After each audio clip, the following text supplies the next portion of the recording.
Welcome to LilliHouse, where we ask you to join us in our living room for family movie night.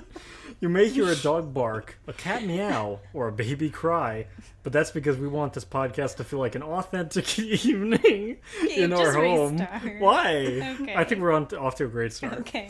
So put on your comfiest pajamas, get cozy under a nice warm blanket, and let's talk about some movies. Going well. So, we just had the most unhinged sound check ever before this. So, yeah, it was lengthy. if we're coming into this a little bit loopy, that's probably why. But Yeah. but I do think that that's a useful angle into this very, very emotional podcast. Yeah, it's gonna be emotional. This is the end of our Christopher Nolan miniseries. At least our first pass. True. Like we've said over and over again, we could easily do this another time with a new version of the Nolan series where we have 4 completely different movies that are all great in their own different ways. But for this podcast, myself, my wife Missy, and my brother Sam, we've all gathered here today to discuss Christopher Nolan's most recent film. What I would say is his magnum opus so far, Oppenheimer, which came out summer this year, and I'm very excited to dig into it. Do we have any opening remarks for the podcast here, friends? What are we thinking? Yeah, Oppenheimer is definitely, I think, like I will say for now, there are some films I have yet to see in 2023. As of this time recording, 2023 has a couple more weeks left in the year. Oppenheimer is my favorite movie this year. Oh, wow. I think it's amazing.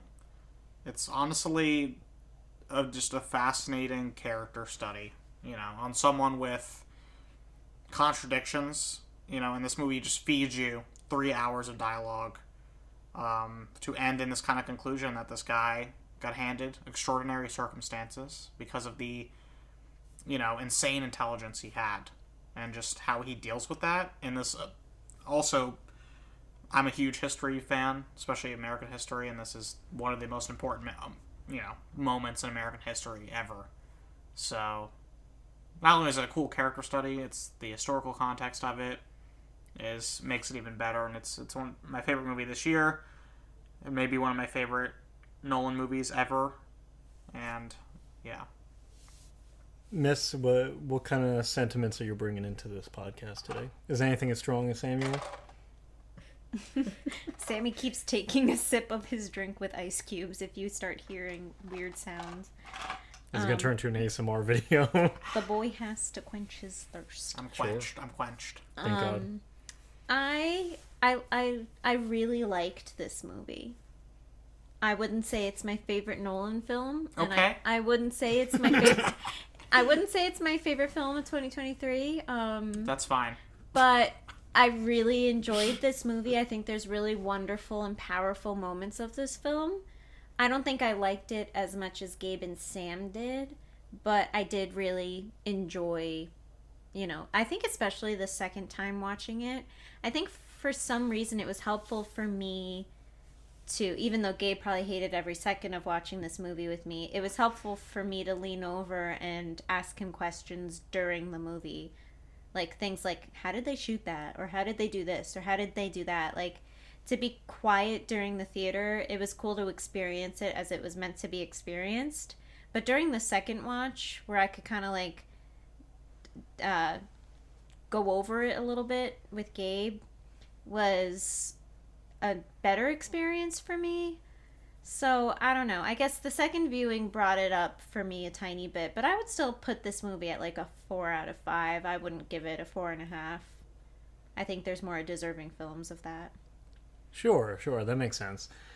I think the more that we talk about this conversation, the more I get into the development of it, pre and post and production itself. I think there's going to be a lot of moments where we're thinking, how the hell did they do this in this movie? There's a lot of moments for that thought.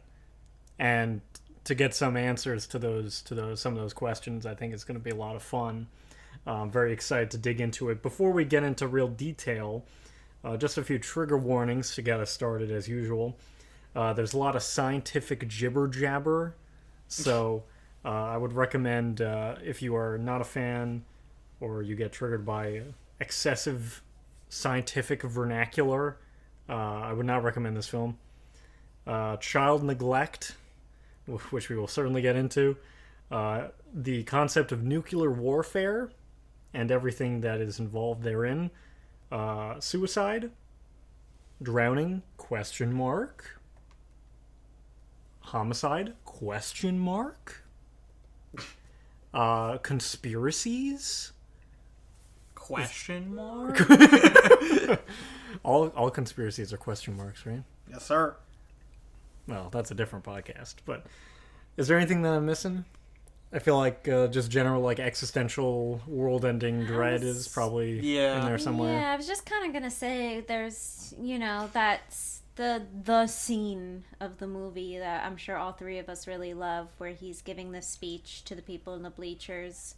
There's some kind of spooky stuff there. Oh, true. Of like people's faces melting off and right, all there's the that. woman. So Yeah. Some of the wail, like there's some screaming. That's very well put, but very effective. there's a burnt body Right, as well. right. So those are just some kind of things that Good point. I would say are like they lean more into like horror a little bit, I'd say. Yeah, it's part of what makes that scene so special. We'll definitely talk about that more when we get into favorite scenes. But I guess I don't really have a super sneaky secret question for this movie, because I feel like there's so much that we should just get right into. But I am just generally curious. Sam, you kind of alluded to it already. Excuse me. When you were saying that this was your favorite movie of the year, but Yeah. Miss, you're saying that that there's other ones above this one for you this year. I'm curious what's above it. I have to go to my letterbox. Wow. Oh, Hashtag but this is gonna get me Letterboxd. canceled. What are you talking? Oh, I know what you're gonna say. Why is your favorite movie? You know what? We should air this out on the pod. Is your favorite movie Sound of Freedom? No, not that kind of canceled. Wait, I don't know how to do it. You do it. So let's see. Miss, you have seen a decent amount of movies from this year. Spy Kids Armageddon being one of them. That's your favorite? Spy Kids Armageddon? Top movie of all time. Of all time. I actually forgot I watched that too. Wow, I gotta that's put pretty that- goated. That's pretty goated. I think it's my lowest rated film of the year. You put Spider-Man Into the Spider-Verse and Super Mario Brothers movie at 4.5 stars, So would those be higher? which makes them your highest rated films. Nice. So is it Spider-Verse or Mario as number one? Mario. Mario. Number one. Now, Mario, I mean, this is a whole nother podcast. But the reason that I say that is because the movie watching experience was much more. I mean, I think that day I needed a fun movie theater experience and I got it. And that's what put Super Mario at a 4.5 for me. Yeah, we kind of had like the ideal time seeing that movie. Like when Illumination made it, they were like, this is for all the people that have the nostalgia for the movies, but Yeah. are just looking for like a good time, And that's exactly the kind of sentiments that we went into the movie with. So it definitely felt like, oh, this movie is speaking to us like directly. So I think we both have a certain fondness for it. Sam, what do you think? Yeah, the of Mario movie is fun. I don't know if I ever have an urge to watch it again, unless Sure, I'm with someone that really wants to see it and hasn't seen it, or someone of the younger end of the spectrum. Mario, though, it's a really good movie in terms of fan service. It's filled with fun fan service and And that worked for me. yeah, and just crowd pleasing moments. It's okay, Sam. You can be honest with us. Well, I mean, like I said, I don't have an urge to see it again because the movie it has no substance. It's like Well- it's like eating a marshmallow. Well, So- I can't wait for our Super Mario Bros. Movie podcast. The fact that you because- think it's better than Oppenheimer makes me want to I'm cry of Okay, but happiness that's- because I love difference of opinion. But that's what I'm saying is like, half of my rating is like my experience watching the and that's film. that's valid. I'm just messing with you. Yeah. No, but it's kind of like a good point about this movie. Like, I had so much fun with the Mario movie, and I guess I'm at a time in my life, at my elderly age of 28, where nostalgia in movies is starting to hit me. I feel like I'm at an age where things have been, like, where it's long enough between my childhood and my adulthood that nostalgia hits different. So I think that's why that movie was so amazing for me. Oppenheimer, this is just something that our listeners should know about me, period, is ever since I had a child, my taste in movies has changed drastically. I, too, am such a history nerd. So you would think that Oppenheimer would be number one ever for me. Like catnip for you. Yeah. And it is amazing for me, but it's almost like right now I have to be like on what's the word I'm looking for? I need to be like in a the right phase. mood for it. Yeah, or in my history movie phase to like really have it hit. So I would be interested to rewatch Oppenheimer at that time, and I'm sure it would be rated higher for me. Where I feel like I watched Super Mario Bros. At a time where I was like in that phase. So that's why it hit so hard. So that's kind of my explanation of my ratings there. Yeah, I think that is certainly valid, and we will most definitely be the most positive podcast on the internet about the Mario movie. Yeah. So, just going back to sort of our overall thoughts about Oppenheimer, I'm excited to delve into it more because I feel like, this is the longest movie that Nolan has made up till this point. Yes. Just barely over Interstellar in terms of length, at 3 hours almost on the dot. And it's crazy because it is packed with so much style for a movie that is so talky, as we mentioned. I think it's really impressive how it's able to combine so many things that make this genre usually kind of boring. Yeah. The sort of like expositional dumping and the like I said before, the scientific gibberish nonsense that doesn't make sense to 99% of the people watching it in a theater or at home. I find that unlike a lot of Nolan's stuff, it all makes sense in a way that's really engaging. It's almost like so compatible. I think the mixture of adapting this nonfiction book, American Prometheus, and then having this engaging Nolan style that he's known for. And like you said, it's just talking. But it's 3 hours of dialogue, and I'm more invested than I ever thought I'd be. Like, I'm just completely invested the entire 3 hours, and I don't know, for some people, even after the third act, people are not as invested. I'm even more invested in the third act after the, I'm with you on that. Yeah. After the spoilers, it's history, but and also they do the bomb Trinity test and the bomb drops. Yeah, right. We mentioned this. Yeah. We mentioned this in our first podcast, the Prestige podcast, but it should be stated again. You are listening to a podcast about Oppenheimer, about this one singular film. If you have not seen this one singular film that we're discussing, then watch it first. Don't listen to this and then. It's also history. So yeah, I mean, it's very obvious. Spoilers. But there's nuclear bombs from 1940s. Yeah, it's a little bit older history. But it's funny talking about this movie after last week we discussed Tenet, because I feel like it kind of revealed something to me that I think is such a strong suit of Nolan's movies, is he has such an eye for visual direction. And even with a movie that doesn't have the best writing like Tenet does, there are moments in it that are very memorable. whether it's for stunt related reasons or like picturesque location moments or fight choreography scenes, things like that. There are things to point out and pluck from it. Where here, I feel like it's the perfect synthesis of that sensibility along with a really engaging story. Yeah.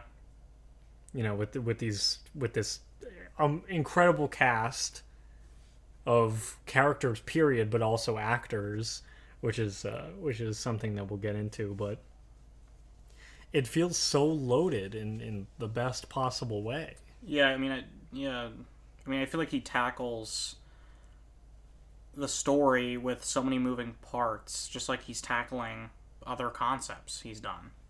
Like time and the time travel in Tenet and the fifth dimension in Interstellar. He's tackling the story in so many ways, and I think that's what makes it so engaging. Is that there's so many threads in this movie, especially the way it jumps around time, which other biopics and historical movies have done. But I think, like you said, Nolan has that sensibility to make it so thrilling and entertaining. You think about it too, it kind of combines Interstellar and Tenet, because Tenet kind of has that connection to Oppenheimer because they literally say his name in one of the scenes. They talk about the history of Oppenheimer in Tenet in order to explain what the whole plot and purpose of this program in the movie is. And then Interstellar, all of the black hole science is utilized, which is also science that Oppenheimer helped to have theories about and research. So if you think about it, Oppenheimer was probably a huge character in Christopher Nolan's interests. Yeah, I think that's a good way of segueing into sort of the genesis of this movie. It was definitely something that Nolan was interested in for a very long time, but he didn't come to the American Prometheus book for a little while. Originally, it was passed around by a lot of different people. Sam Mendes' name, Mendes. I say Mendes. Sure. His name was floated around originally after the book was published in 2005. Nothing happened. Oliver Stone was at one point put onto it, but quote, he couldn't find his way to its essence, which I think is funny. Because he's definitely one of the most, like, he loves real stories, so it makes sense why he'd be interested in something like this. But he's an incredibly aggressive filmmaker, so it makes a lot of sense that he couldn't really find him where his entry point into this story. So then there was a meeting with actor James Woods for some reason, who's credited as a producer on this film, who met up with a guy named Charles Roven, who produced a bunch of Nolan movies, and they met up. He got the book, and Roven ended up giving the book to Nolan. So that's sort of where he first got eyes on the book itself. So then in 2019, when he was finishing up with Tenet, Robert Pattinson actually gave Christopher Nolan a book of Oppenheimer speeches, and it sort of reignited this interest to make a movie about Oppenheimer. Huh. So there, and like we've been saying, there are some elements in Tenet, these sort of like world-ending weapons, or these people that are misusing this kind of insane, outrageous power, and the elements of time that we're talking about that are so frequent with his stuff. It all kind of came together, and he was like, okay, let's do this. This is also around the time post-Tenet where Warner Bros. And Christopher Nolan have their falling out, because Warner Bros. Committed to a day-and-date release deal in 2020 throughout the year of 2021, where they would release movies on HBO Max at the same time they were doing theaters. Oh. Nolan was an avid hater of this plan, and nobody at Warner Bros. Really cared what he said. So he felt a little bit, offended by that, and decided to leave, which is crazy because he had been working with Warner Bros. Since Insomnia, and as we've discussed in our podcast episodes previously, made them a shit ton of money. Like Yeah. every single movie he made. It's a very unwise move of Warner Brothers to just not listen to him. A I was little about bit. to say, it sounds like more of Warner Brothers' loss than it is Christopher Nolan. Well, for sure. Very much, very Yeah. much. And the gain of a studio like Universal, who ends up picking up this movie. So now it's in the hands of Universal. Christopher Nolan gets a budget of $100 million, which, as you guys might be aware, is less than Tenet. Yeah. And I don't know if it's less. I can't remember off the top of my head if it's less than any of the other movies that he's made up to this point that we've discussed. I think so. I have to check. Maybe fact check the Prestige for me, Sam. But yeah, it's low. And these are post-COVID numbers too, so it's understandably low. Yeah, The Prestige was 40 million. Oh, 40. And Okay. Insomnia was 46. It's the same as Dunkirk. Dunkirk was around 100, Okay. so it's in that range. So he's dealt with this kind of constraint before. Constraint. Well, 100 million as opposed to like 200 million for one Yeah, of true. the Dark Knight movies. Like, it's a very different canvas. Mm-hmm. But like again, as we know, Nolan's someone who's very particular about how he spends his money and what he prioritizes on that. And this movie's no different. So there's a lot of talk already about how the screenplay was written in the first person. Nolan wanted this movie to be a very subjective versus objective experience.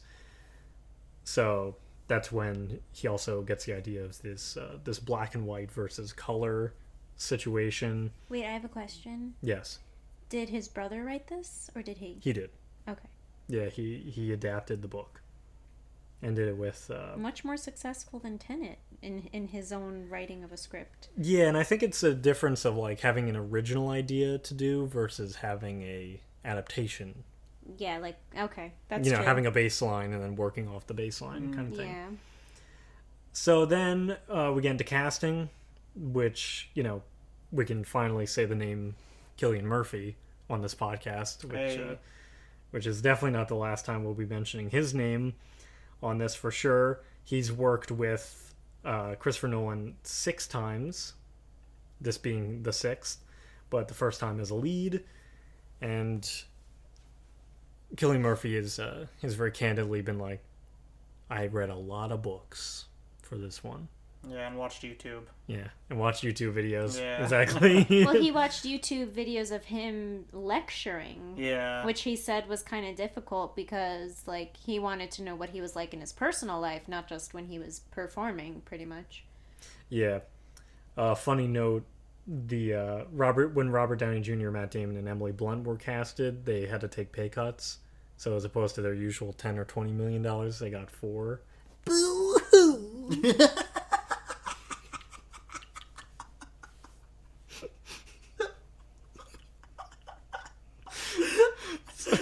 Robert Downey Jr. got pennies compared to Infinity Well, War and that's Endgame. Yeah. we'll come back to that another time. You should be disgusted. And then there's that great story about how Matt Damon was going to be taking a break from acting because he and his wife agreed to it in couples therapy, and his one caveat to that plan was, if I get a call from Christopher Nolan offering me a role in a movie, I will take it. And they agreed to that decision, and what happens? He gets a call. He gets a call to go into Oppenheimer. Nolan's like, I was listening in and I heard. And his role is also much more of a success than his role in Interstellar. Correct. 100%. 100%. He's amazing in this movie. Yeah. Also, fun fact about some of the casting: Benny Safdie was cast because Paul Thomas Anderson talked about his experience directing Safdie and Licorice Pizza. Oh, really? Who was Safdie in this? He was the Russian guy. What's his name? Teller? Yeah. Oh. Yeah, he does a funny Russian accent in this movie. He's a big part in this, though. I forgot how big his part is. Yeah. And we should also mention that this is the first Nolan movie since the first Batman to not have Michael Caine in it. I was looking for our boy. He was not. Yeah. He's not in this one. I thought we would be 4 for 4. Yeah. I felt Gary Oldman was a comfortable replacement. Oh, I was thinking Branagh. Yeah, Kenneth Branagh too. He's kind of, maybe he's taken over the mantle of just being in every Nolan movie. Maybe. now. Maybe. Could be. Maybe he's got a similar oeuvre. He's been in Dunkirk, and he was in Tenet, and then he was in this. Yeah. So he's been in the last 3. The last 3. Yeah, so it feels like it could be going in that direction. You never know. As we discussed with Tenet, Nolan was very, very particular about where he shot this film. They did a lot of shooting in New Mexico directly. They intended on doing it basically at Los Alamos, but it's gotten pretty modernized since that time. You know, there was like a Starbucks where like the original stuff was, stuff like that. So they ended up shooting nearby in New Mexico, a place called Ghost Ranch, which is crazy. It's a sick name. Yeah, the original shooting schedule was going to be 85 days of photography, which still isn't really that much. But during pre-production, they realized that they can't do 85 days. Like, it's just, that's going to be way too expensive. So they end up refining where they decide to shoot. They decide California, New Jersey. They have to do New Mexico for the sake of the historical accuracy. But Nolan ends up compressing that schedule to 55 days. It takes a whole 30 days, a whole month off the shooting schedule, which is crazy. Absolutely crazy. Cillian Murphy, says that the pace was insane Yeah, at that must times. You know, he shows up in basically every scene in this Yeah. movie, so I can't imagine. That must have been exhausting. So the film uses a mix of 65mm film and IMAX large format. There was also another major part of the innovation in this movie is I'm boring Missy. She's going on her phone. No, I'm sorry. I'm looking at modern day pictures of Los Alamos because you intrigued me. Oh, okay. You seen anything? Well, they still have the Los Alamos Project main gate up, which Oh, is wow. cool. That is cool. The that's sign cool. for people to enter It looks the like it kind of looks like project. a hut, but Yeah. it's a really cool looking building. So, sorry, I didn't mean to not be listening to you, but Wait, you... she actually just texted me. I just saw, and she said, "Wow, he's boring." Oh, yeah. I was This guy actually sucks. texting Can this guy him. shut the fuck up about the IMAX cameras? Jesus Christ. guy sucks. This guy stinks. Now, this guy stinks. Sorry, SpongeBob fans. Hell yeah. They use a bunch of miniature effects, all sorts of crazy things, interior, exterior sets. They built the Los Alamos set on Ghost Ranch. It took 3 months. It was used for only 6 shooting days, Oh my god. which is just absolutely What a insane. Nolan move right there. Yeah, it's nuts. Otherwise, they were doing a lot of shooting inside the Women's Army Corps dormitories in Los Alamos, which is cool. Okay. Otherwise, they were shooting in Santa Fe. They were doing some New Jersey, Princeton, etc., etc. Oh, so they actually shot at Princeton. They did. Yeah, that was some of the earliest shots that I saw of the movie, like behind the Before, scenes yeah. shots. Was Killian and Robert Downey Jr. walking around. It was like an overhead shot, and I was like, Whoa. "What? It's crazy!" Like Downey, Killian. Yeah, Downey's finally in a movie. It's crazy. Yeah, a real movie. Yeah, we don't count Doolittle Not in this Dr. house. Doolittle. Doolittle. We don't count Doolittle in this house. I do. For production on the Trinity nuclear test, they want to make it real explosives. This news broke online, and A lot of fans thought that he was like literally going to set off an atomic bomb, which Nolan thought was both flattering and scary to think that his fans thought he would actually do that. But instead, what they ended up doing was they still built a legit 100-foot steel tower to replicate the one used to drop the bomb in the Manhattan Project. But the explosion was used in combination with gasoline, propane, aluminum powder, magnesium, and also some miniatures, which the special effects supervisor, Scott R. Fisher, sort of referred to as bigatures, because they couldn't make them really, really small. Yeah. Missy's on her phone again. I lost her. I'm not. I'm playing with my nail. Oh, I'm sorry. I didn't mean to call you out. Stop targeting me. This is the part that while we were watching, I was like, how did they do this? So I'm definitely paying attention. Oh, okay. Well, that's good. Yeah, because they had to make the models as, like, physically large looking as possible, but still manageable for the shoot. Yeah. So it was a really, like, tightrope kind of situation. So they use a lot of forced perspective, which is sort of kind of tricking the camera lens to make something look bigger by angling the camera in a certain way. I do it all the time with me, pictures of me, with selfies. Yeah, I'm like, I'm 6'11". I mean 5'11". 6'11". 6'11". Oh boy. We're going to the NBA. So, so at the end of it all, Nolan has claimed that this movie contains no computer-generated effects, and instead uses quote-unquote real-world imagery with practical effects. So how did they do like the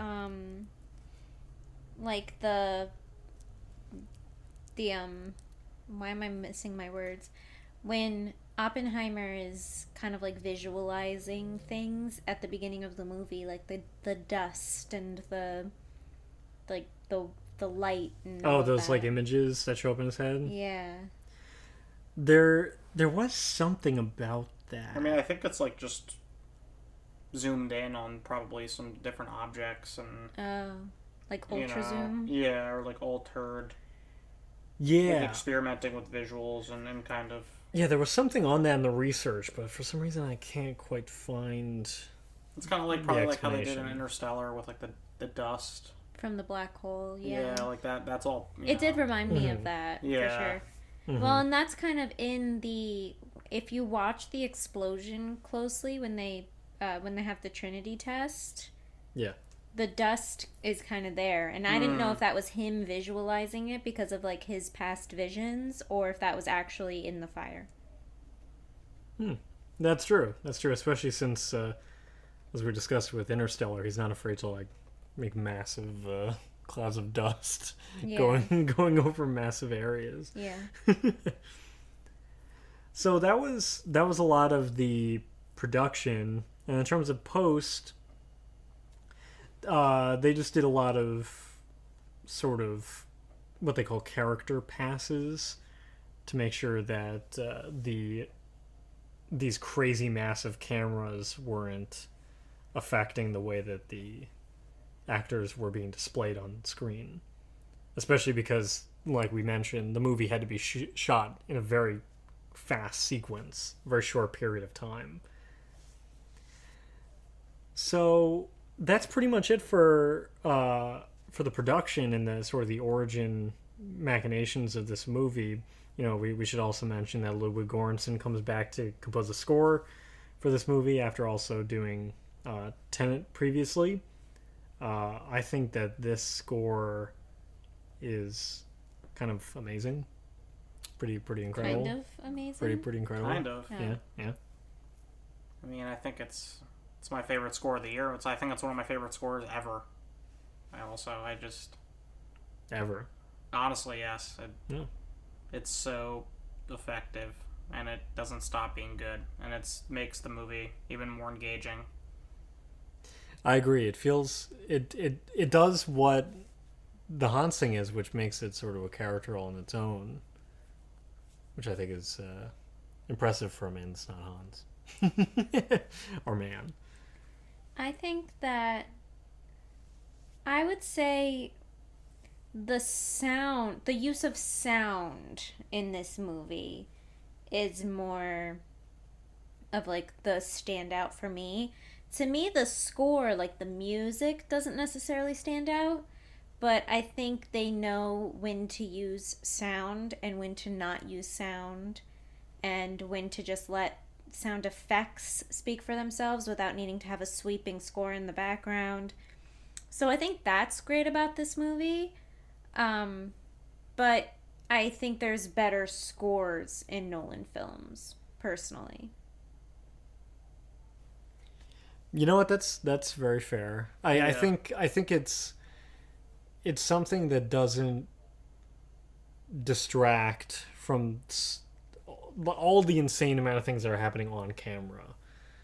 I think it's easy to kind of forget about the score with this movie in particular, just because of the amount that's happening all the time, whether it's in dialogue or moving from location to location. It moves at a fast pace, a very fast pace for being a 3-hour movie. It definitely doesn't feel its length at all. Yeah, I mean, I think with the score, I mean, I think you're right. Definitely the sound of the movie, using silence and then using, you know, I mean, there's a certain motif that I think I'll discuss later. I think when we specifically discuss certain scenes in the film. Mm-hmm. But the scores itself, I think, is just great because obviously, like the opening, "Can you hear the music?" theme. You know, when he's talking to Niels Bohr, he says, "Can you hear it?" And then they play and then he's like writing stuff on, and he's like having these like dreams, and the music's like with the synth, like the way the music mixes like synth and like classical, it like itches my brain. Because I love synth, and I think I also love classical. So I love the way Ludwig merges those two together. And there's just other themes too, like where he first starts teaching in the class, and they got that like violin going, and I was like, and like it feels like we're moving, like it just moves the movie, and like I don't know, and the other theme too, involving him and Emily Blunt, like that kind of, I guess, like their theme that shows up when there's certain emotional scenes with them. Like really worked for me. I don't know, and made me more invested in that marriage than I probably should give the movie credit for. So, yeah, we'll definitely have to come. I'll back definitely to get into that, one. but I think you segued perfectly into talking about some of our favorite scenes from the movie, and I'm so glad you mentioned the first time where he's teaching, because I absolutely adore that scene. That's a great scene. The way that the students slowly start to come into the classroom when they realize, how awesome and engaging he is. Yeah. Very, very, very cool, subtle, like camera moves and shifts that kind of reveal more and more people as time goes on. It's a really efficient way of showing the charisma of Oppenheimer and the intelligence, and how kind of like addictive it was to people. So how quickly he grew and built a program and brought quantum physics to America, literally. In a digestible way for Americans too. Because up to that point, he seems kind of out there, kind of weird, kind of neurotic, kind of like standoffish, like off to his own. But when this moment starts happening, like, oh, okay, this guy actually, knows how to work a crowd and really put himself out there socially. Yeah, you see, as well as mentally. Yeah, you definitely see his image and the way he can really get people behind. Obviously because when they start assembling scientists to go to Los Alamos, they're not told a lot, and they have to sacrifice lots of things to do this project. But they follow him, because he's Oppie. They trust his brain, so they trust him. Yeah, that's a great montage sequence when they're him and Killian and Damon are going from place to place, trying to recruit people. That's a really great one. Obviously, we'd be remiss not to mention the Trinity test, which I think is an unbelievable sequence of filmmaking all across the board. if that feels like sort of like the big takeaway kind of scene. But even after that, my favorite is his speech post bomb Yes. dropping. That scene is absolutely crazy. It's- That gives me chills up and down. Yes. Yeah, it's sort of just a master class of filmmaking, just period. It's where the training test, it feels like great sort of blockbuster work. Yeah. That scene feels like a man at the peak of his craft. Just firing on all cylinders, using every tool in the toolbox Yeah. to make this sequence as affecting as physically possible. You know what I picture with that scene? I picture, I know, whenever I hear directors talk in interviews, or if Gabe is telling me about a director, there's some directors that kind of let the cast know what the idea of the scene, and then they kind of let the actors go and do it how they would see it and kind of get into their characters. I feel like Christopher Nolan had every second of that speech in the auditorium.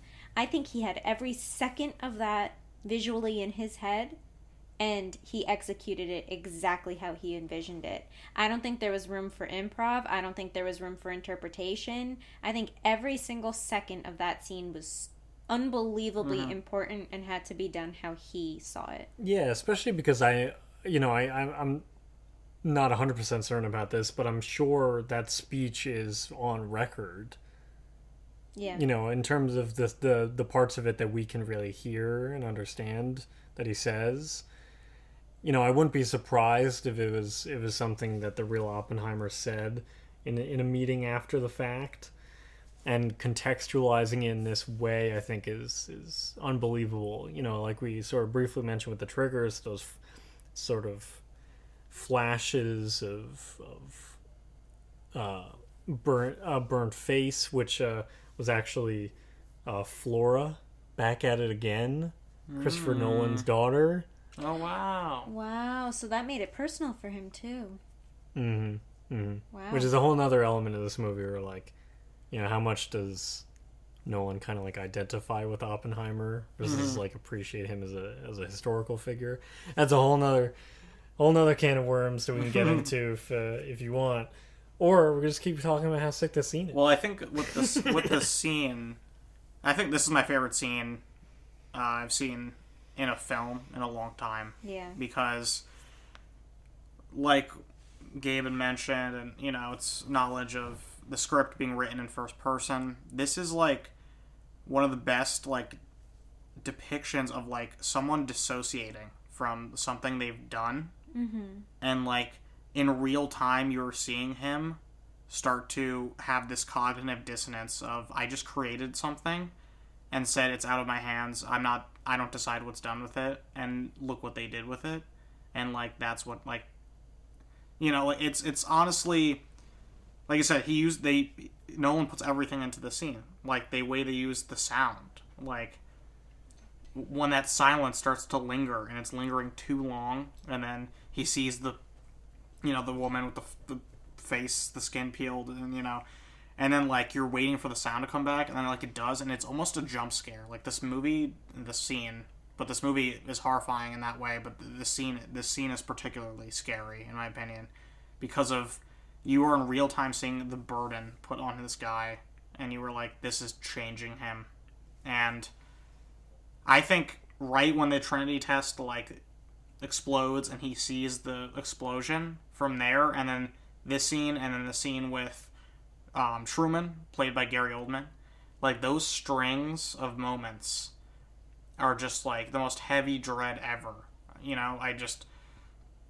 It's just so good, and Killian's acting should not be understated here. It's so amazing, and also the sound motif I was going to talk about was the feet stomping. So you hear that multiple times throughout the film. Yeah, they even show it yeah. for a moment earlier on. Yeah, and then you get to see this is the origin of it. This is where the feet are stomping, and you were seeing why he when the feet is stomping, you see Killian's eyes wander off, and he's thinking of something, and then it's paid off amazingly in what I think is another amazing scene is the final scene of this film. Also, one of my favorite final scenes I've seen in a movie in an extremely long time. This ending sticks in my head like what's something sticky? Glue? Like him and Einstein? That Yes, scene? him and Einstein. Like, honestly, I just absolutely adore that scene. Not only does it like tie up the themes of the film in a way with Oppenheimer's like relationship with America, the way they use him, and then like Einstein, it's mirrored with Einstein's relationship with the scientific community. You know, him being like, you know, they're gonna forgive you and they're gonna like give you your due, but it's not for you; it's for them. Yeah. You know, for them to feel gratified. And then the foot stomping comes back, and then you hear Ludwig's score again with the "Can you hear the music?" But now it's like more intense than it was before, and you get to see what Oppenheimer's thinking when he hears the feet stomping, and he's seeing the end of the world. Like, I don't know, it's so good. It's so that's good. what he's saying there, is he thinks they did end the world. Yeah. I mean, that whole ending is just really well written. And in fact, one of my favorite lines of the movie is at the end of the movie, when he's talking to Emily Blunt, and she's like, "Did you think if you let them Stomp all over you. Stomp all over you, tar and feather you?" And... Yeah. She says something like that they'd eventually forgive you, or I kind of want to know the exact wording of the line, but Sam's our researcher. Sam, what does Emily Blunt actually say at the end there? Well, keep going, because who knows how long this will take. But whatever she says, but it's important to my point. I know, but we can't pause the But whole she podcast. She says something like, if you let them tar and feather you, that they'd eventually forgive you. That's basically what she says. Yeah. And he says, we'll see, or something. And that line to me is so cool, because I feel like that is Christopher Nolan, like, sending a message up to Oppenheimer, wherever he is now. And I think it's like Nolan saying, like, I got you. They're gonna forgive you. This movie is gonna let people realize, you know, what an importance you were, how good you were. Like, I feel like it was almost his love letter to Oppenheimer. And that's so interesting, because there's an element of honesty in this movie too that I think is really interesting about Oppenheimer as a person. Yes. Which is all the sort of like his sort of like sexuality and his affairs. He had 2 affairs. Yeah, well, he might have had more than that. It might have been more. Yeah. It's sort of insinuated that it's possibly more than that, but I think there's sort of an not underbake, because that gives a negative connotation, but there's something under the surface there of not just making Oppenheimer this sort of Peggy Sue do-gooder in this movie. It's, you know, it's a lot more honest about this person and his experiences and you know, the real truth to his story in a way.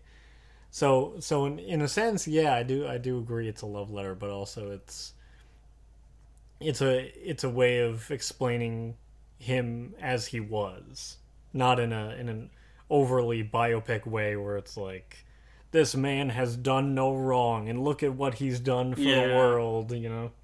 I definitely think there's like, you could see it as that. I interpret some of it like that, where I feel like Nolan is kind of being like, this is what's happening. He definitely got a bad rap, but like Gabe said, there's like certain parts of his character where, you know, I'm like, this is way more ambiguous, especially with his views on like the bomb dropping and the war, you know, like his justification of continuing working on the bomb after Germany surrenders, you know, the stuff like that. I think where it gets murky, like this movie is a murky water in that way.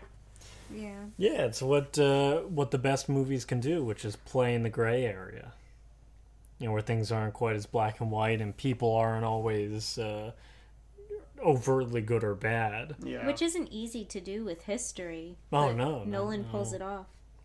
Yeah, absolutely. I think that the adaptation piece of it is a big credit to it too. He definitely rose to the challenge of adapting adapting this book, I'm not much of a reader, but it did make me curious to actually read American Prometheus, especially with the way that the movie starts with the quote. Yeah, the quote. Yeah, but giving fire to the gods or something, or to man. Yeah. Giving man the power to destroy themselves. Yeah. Yeah. Oh, Prometheus stole fire from the gods and gave it to man. For this he was chained to a rock and tortured for eternity. Mm-hmm. So cool. Surrounded by explosives. Yeah. Yeah. It's just such an effective way to start it. Because the sort of cutaway moment at the very beginning of the movie when you first see Killian is him younger. Yeah. And still feeling this sort of existentialism already. So it's a great like foreboding moment at the very start of this movie. It's almost jarring after the opening credits. It really, the movie definitely just starts and then doesn't stop in that way. Yeah, it kicks off in a crazy way. And it's interesting to hear that the pace of production was very similar to what it looks like, which is a very fast-paced movie. Yeah, sometimes choppy. Yeah, intentionally so. I think the editing is really impressive in this. The amount of timelines that it's juggling, the perspectives, the amount of moments happening, the amount of details to potentially miss. There's so much going on in a given scene, let alone capturing the best performances. I do not envy the job of the editor on this one, but I think it's an incredible work. Yeah, I definitely think it paid off. Yeah, and I'm curious, do you guys... I mean, Sammy, I assume you'll have a positive response to this, given... Yeah, I'm very positive on how this positive film, if you can't tell.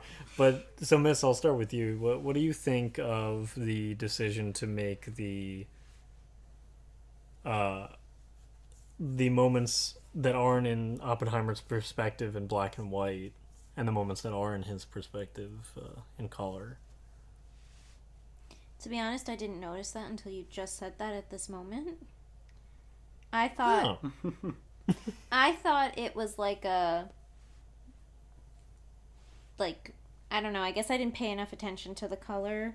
But there were times I did find myself a little confused, and I guess this answers my confusion, but like the scene where they're sitting at the table at like an event and Strauss comes in and they're talking about like it's that AEC meeting. The AEC meeting. Oh, about the H-bomb? Yeah. Program?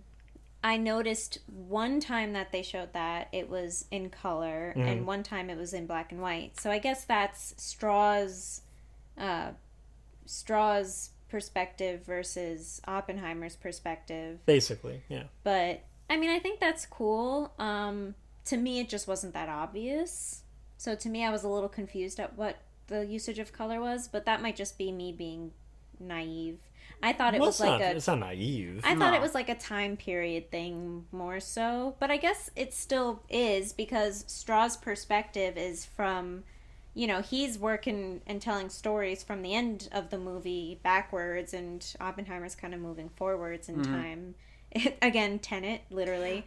The pincer movement. So I guess it's cool. I think it's cool. To me, it wasn't as obvious what he was doing, which isn't necessarily a problem. Yeah, the movie is a very subjective. Subjective is from the perspective of the person. It's a very subjective film. That's why he wrote in first person in the first place.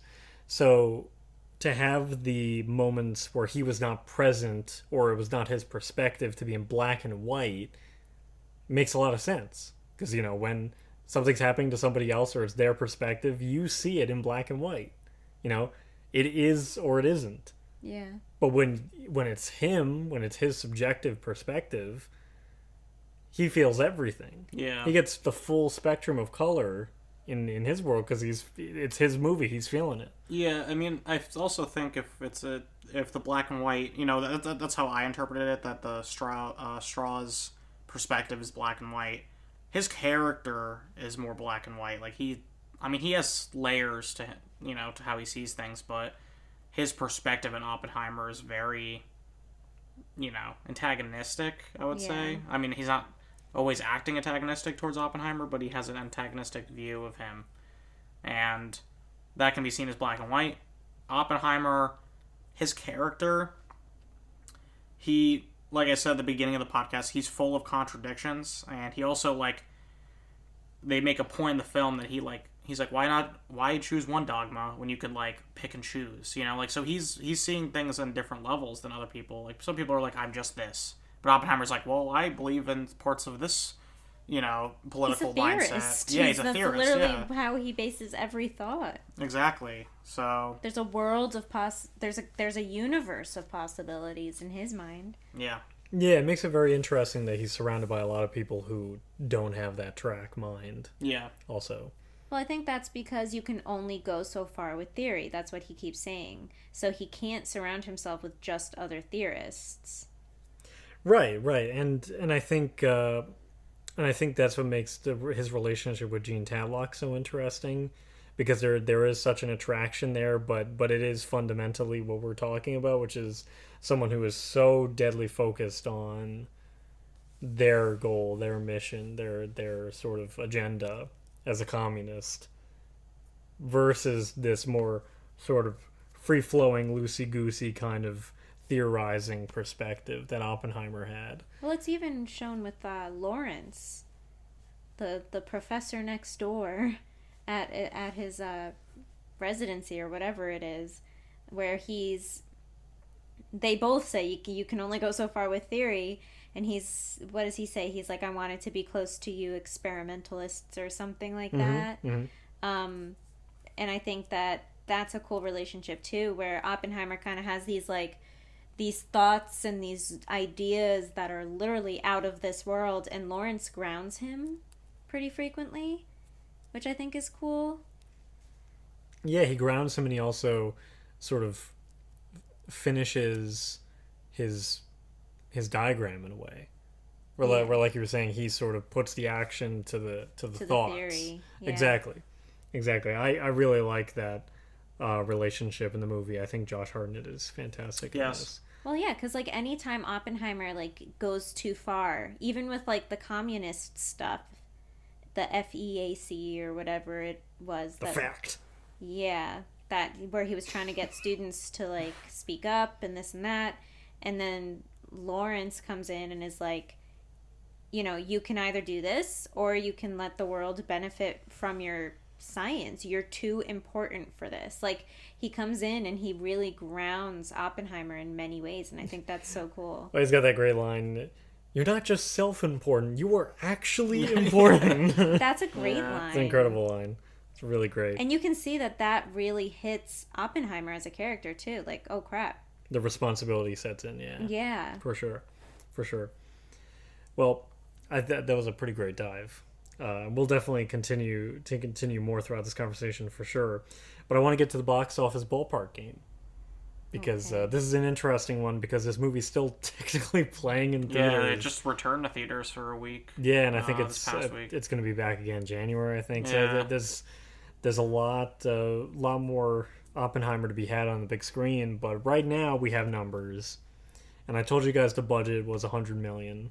Do you guys have any ideas on where the worldwide box office gross is for this movie right now? I'm gonna say 900 million. 900 million, okay. That sounds really close. For the sake of being different, I'll say 800. 800 million? Yes. It's a little bit less, okay. Looks like Missy takes the box office ballpark game this time. First time ever. What? The movie has made a little bit over $951 million. Oh my god. So this movie will likely reach $1 billion soon. Possibly. It's tough because it's pretty limited release now, in terms of it's not showing that much. If they bring it back though, during Oscar, what Oscar season is kind of ramping up now, so maybe they'll bring it back. People going with their families That's to true. see movies during the holidays. That's true. I just think that $50 million is a That's hefty a lot. amount Yeah. for a movie that came out in the summer already. But hey, it's very possible. I mean, as we've said millions of times, Nolan's the guy to make that kind of money. He has before. He certainly could again. Has he made $1 billion yet? Yeah, Dark Knight. Oh, okay. Rises. Well, the Dark Knight and Both? Dark Knight Rises, yeah. Yes. Yeah, at the very least, I know that Dark Knight did. I wasn't sure if I think Rises Rises did. You sure? No. Research? Fact check yourself. researcher. Ding, ding, researcher. ding. Researcher. Yeah, so made $1 billion, 1.085 billion. Okay, Dark so Knight he's had more than one that have made That's over crazy. $1 billion. More than one movie that has made $1 billion. That's crazy. Are you checking Dark Knight? Dark Knight's just a bit over. So Dark Knight Rises made a little bit more, surprisingly. Wow. Interesting. So yeah, I mean, he's obviously, I mean, no shortage of an insane amount of money in his career, and it's definitely not outside the realm of possibility. Especially because, we'll get into this now before real trivia corner, but I think we have to discuss Barbenheimer. Oh, And as an interesting What's It's that? piece. pink. Dun, dun, dun, dun. I wore my pink today. Oh, true. You're Barbie pink. So, without spoiling anything, we have Barbie on the docket. It will be a conversation, but I do want to discuss, with a little bit of time away from it now, a certain number of months. Barbenheimer was obviously the biggest thing in film culture this year, it feels like, and really hit the zeitgeist in general in a major way. I'm curious to know the difference in shelf life for these two movies. I mean, obviously, we're recording this in December of 2023. We have no clue how the Oscars are going to shape up this year. Barbie's been doing quite well, but so has Oppenheimer in terms of awards bodies up until this point. So there's chatter going in all different directions. But I'm curious what you guys think, will be the sort of more lasting film here, or will it be Barbenheimer as a concept, period, that will last even more than these movies themselves? I mean, for shelf life, I would say, and I hate to say this, but I think Barbie might have more of a shelf life because I think it's an original idea. It's, women original, quote unquote, yeah.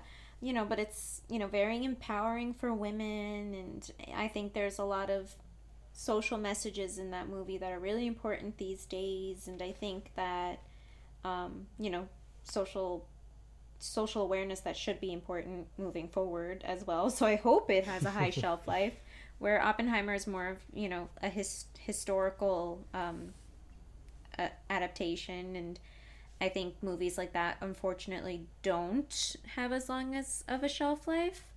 I wish it was the opposite. I gave both Barbie and Oppenheimer 4 stars, but if I had to pick one I liked more, I'd say as a full movie, I liked Oppenheimer more as the structure of a film, how it's made.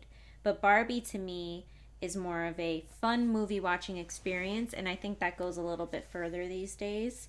I think for cinephiles, Oppenheimer is cookies, but Barbie is more marketable to a wider audience, which is why I think it'll have a higher shelf life.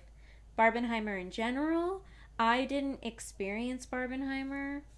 You guys did. You did the double whammy, the double feature. I saw them very separately, so for me it's easy to not say Barbenheimer. It's easy to say Barbie and Oppenheimer. I really enjoyed the interview with Cillian Murphy and Margot Robbie. I thought that was fun. Yeah, shout out to the Actors on Actors series.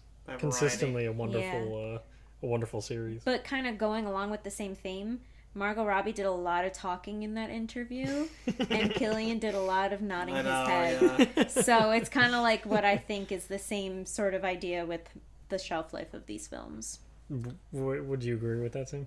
I will have to disagree because of what you said. I definitely think seeing both movies in one day was a very fun, very unique experience. I think, I don't know, it's just the the existence of these two films, and that the fact that both studios were like, fuck it, let's just like, we're just gonna have to embrace that both of these are coming out the same day. And, you know, people dress up to go see Barbie. Not that many people dressed up for Oppenheimer. That's fine. I did. I dressed up in a suit. It's true. I found one other girl that on my way into the Barbenheimer, the Oppenheimer theater, that, you know, was also wearing a suit. So that was nice to have some camaraderie there. But it's fun because a lot of times in the, you know, recent years, the only times the movies have been an event have been with Avengers. Yeah.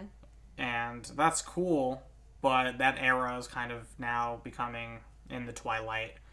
It's not really just because of the quality of the films and the way Marvel is going. So then, you know, something had to kind of replace that. And I feel like, especially after the pandemic, it's like, it's just theaters, like people aren't going to movies like they used to.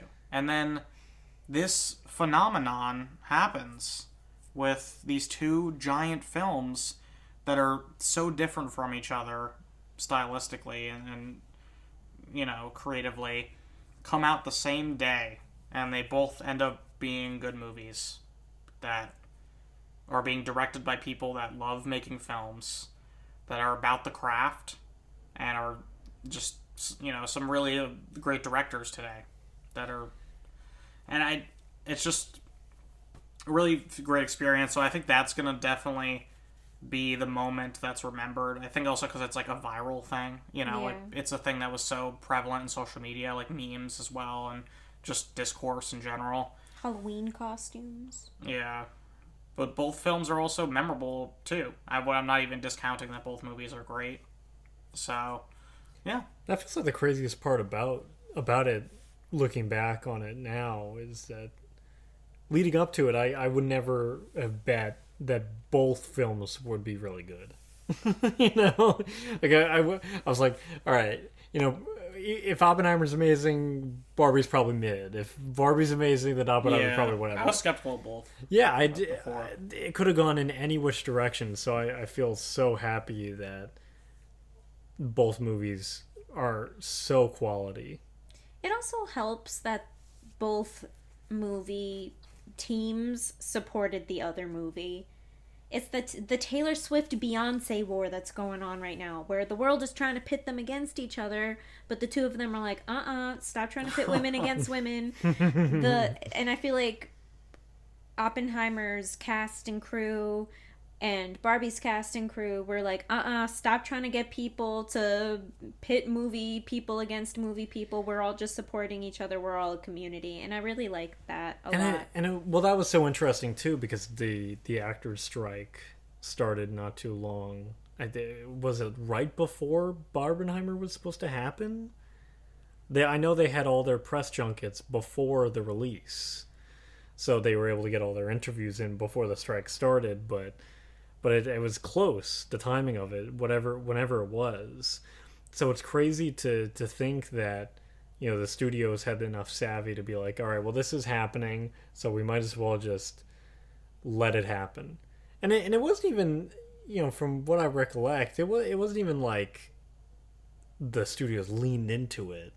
It was kind of just a natural thing perpetuated by social media that gained a lot of traction, and suddenly it was the thing. Yeah, I mean, the actors definitely were like, I'm gonna be seeing Barbie this day and then Oppenheimer that day. Yeah, there was a lot of like, go see both films in theaters, why not? Yeah, like and posting pictures of them at the other movie. Yeah.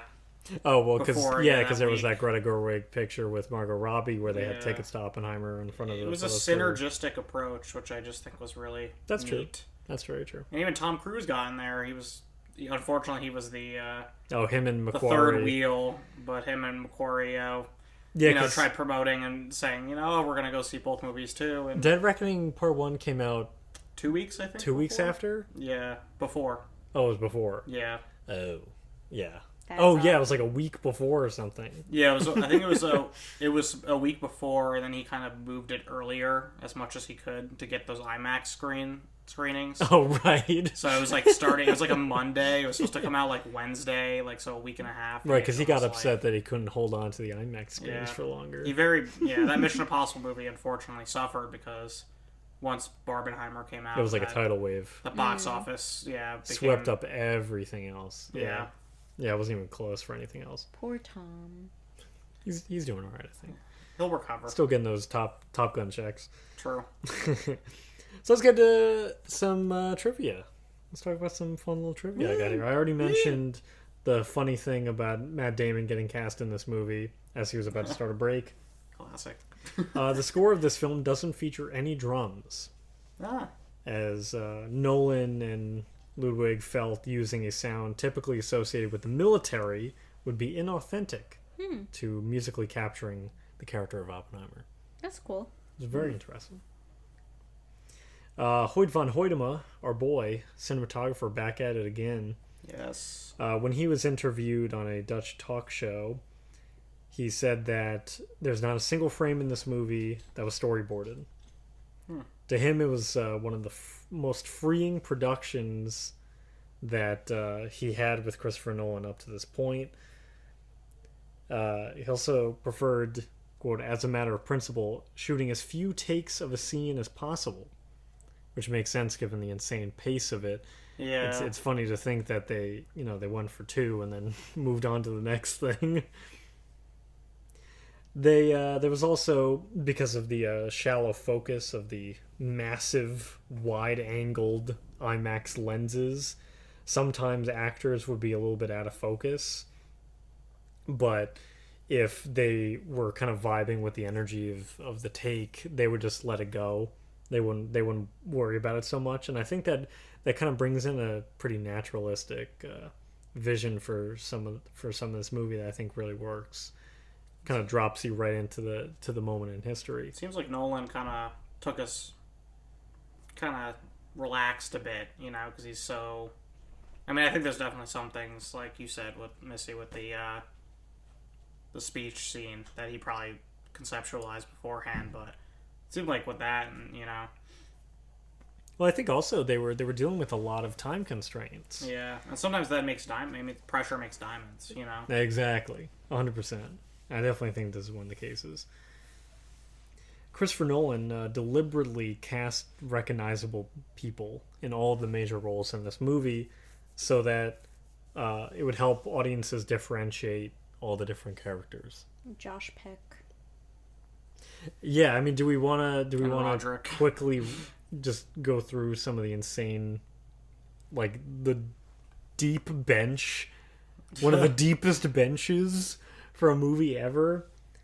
Cillian Murphy, Emily Blunt, Robert Downey Jr., Alden Ehrenreich, Jason Clarke, Kenneth Branagh, David Krumholtz, our dog, Matthias Schweighöfer, who's just getting off of the Army of the Dead and his weird heist movie, Josh Hartnett making a return, Alex Wolff, Florence Pugh, Matthew Modine, David Malchian?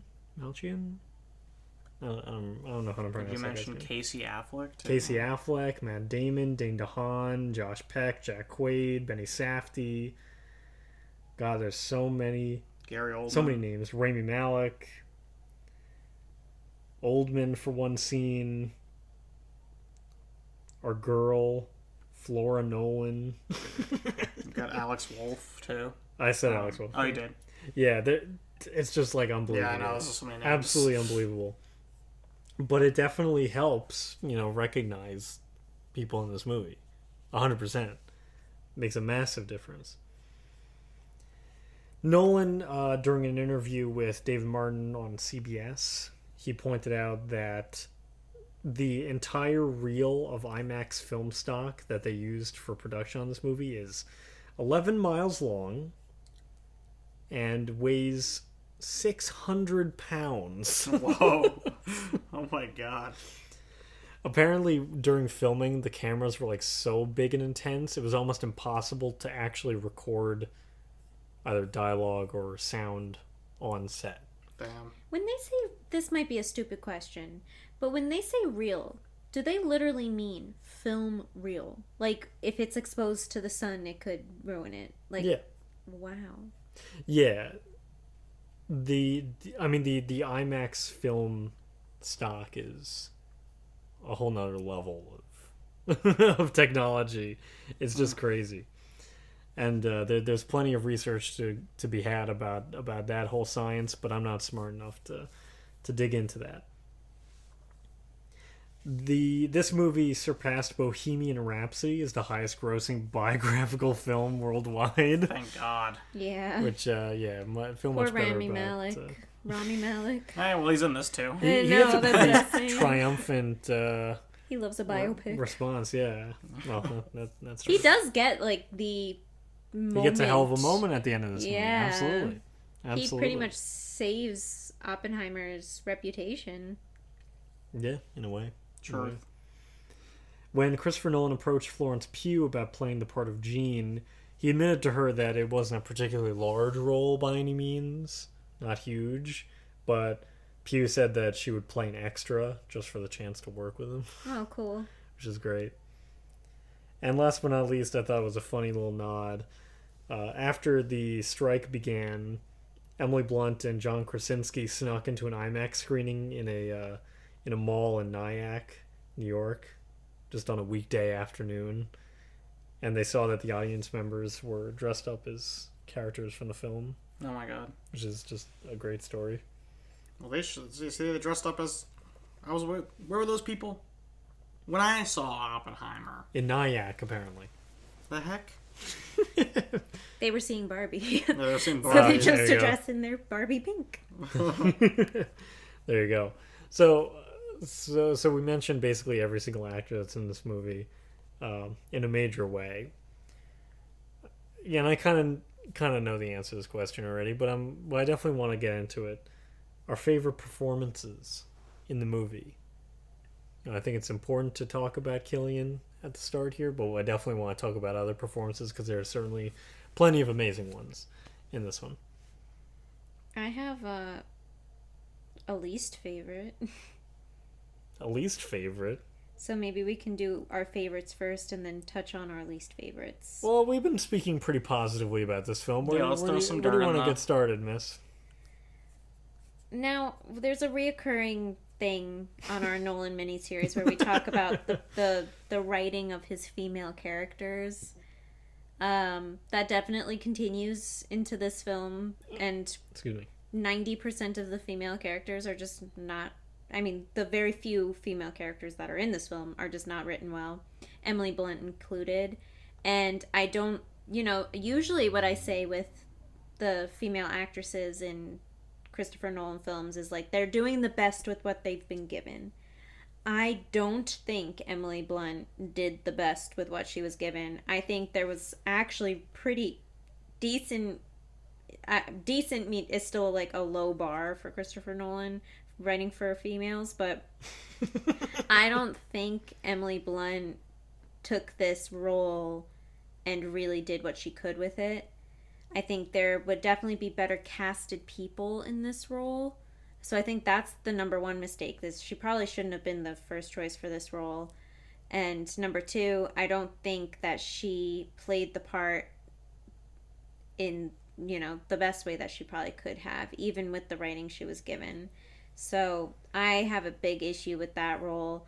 And I don't think, this is a separate thing, but I don't think the makeup on Emily Blunt helps her performance whatsoever. It just wasn't good. That's like the one thing about this movie that I can just say, this was not good. And that was the makeup. So I have a least favorite performance for sure. But Okay. yeah, I mean, Cillian is unmatchable in this movie. I mean, Robert Downey Jr. is great. Florence Pugh, even though her role was small, I feel the opposite about her. I think she made herself more grand because she knows how to take a role and run with it, even if it's a supporting role. So I think she was amazing. Yeah. Josh Peck, Drake and Josh. Shout out. He Pressing the button. he explodes the bomb. The Yeah. man behind the button. The man behind the button. You better get that supporting actor nom.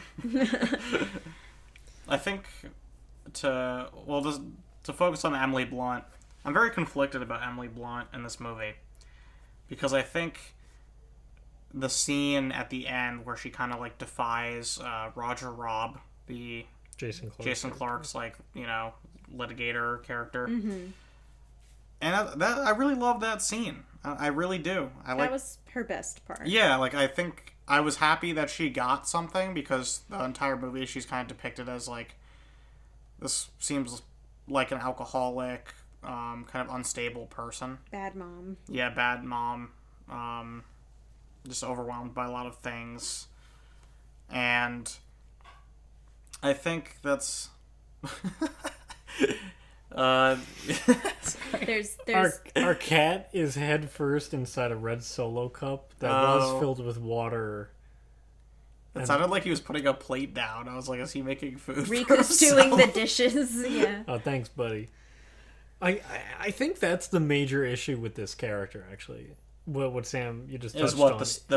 that scene? Is that this character specifically, as opposed to basically every other character in this movie that's sort of like a principal character, is like the most one note. Yeah, there's not much complexity there. It just kind of feels... And then there's just scenes where he just goes back home and like he's like, "Hello, wife," you know, and then like leaves it. He's like, "I take the sheets in, don't take the sheets in. I'll let you know." And I was like, "That's like I like that nice little thing," but it's like, it's really that scene where she stands up for herself is the only like scene where I'm like, "Damn!" Like Emily Blunt did really good with that scene. But I do agree. I think other actresses could have played that part better, and that is definitely a glaring issue in the cast. Yeah. Or unlock a different kind of layer to the person. Yeah. Because I think the way that Emily Blunt plays it is very much on the page. Which I don't think is necessarily a bad thing, because like we mentioned, this is a subjective film. Oppenheimer's perspective. You know, anytime that Kitty's on screen, it is his perspective of her. So I do think that makes a big difference. But like we've been saying about these other characters, is, you know, there's a way to make it from his perspective but still have these characters, you know, give these characters some layers. And I don't think that Emily Blunt provides the same kind of depth to this character that somebody like Florence Pugh brings to her smaller character. Role, yeah. Yeah. She just like Florence Pugh in all of her scenes in this film, you can just tell what she's feeling by her eyes. And that's just the mark of an actress who knows her role, who knows what she's trying to accomplish with her role. And I think, you know, you could have the leading role in a film, you could be a supporting person in a film, and I think that Emily Blunt was trying really hard for us to feel that about her character, and it just didn't work. And, you know, there were certain scenes, too, where I feel like Emily Blunt's character, Kitty, was supposed to be the smartest person in the room amongst all these scientists. And that just that wasn't executed well. And it just made it a little uncomfortable. And I think almost had the opposite effect. And to me, any scene she was in was not comfortable whatsoever. Now maybe you have a point there. Maybe we were supposed to feel that way because maybe Oppenheimer was just truly never comfortable with Kitty.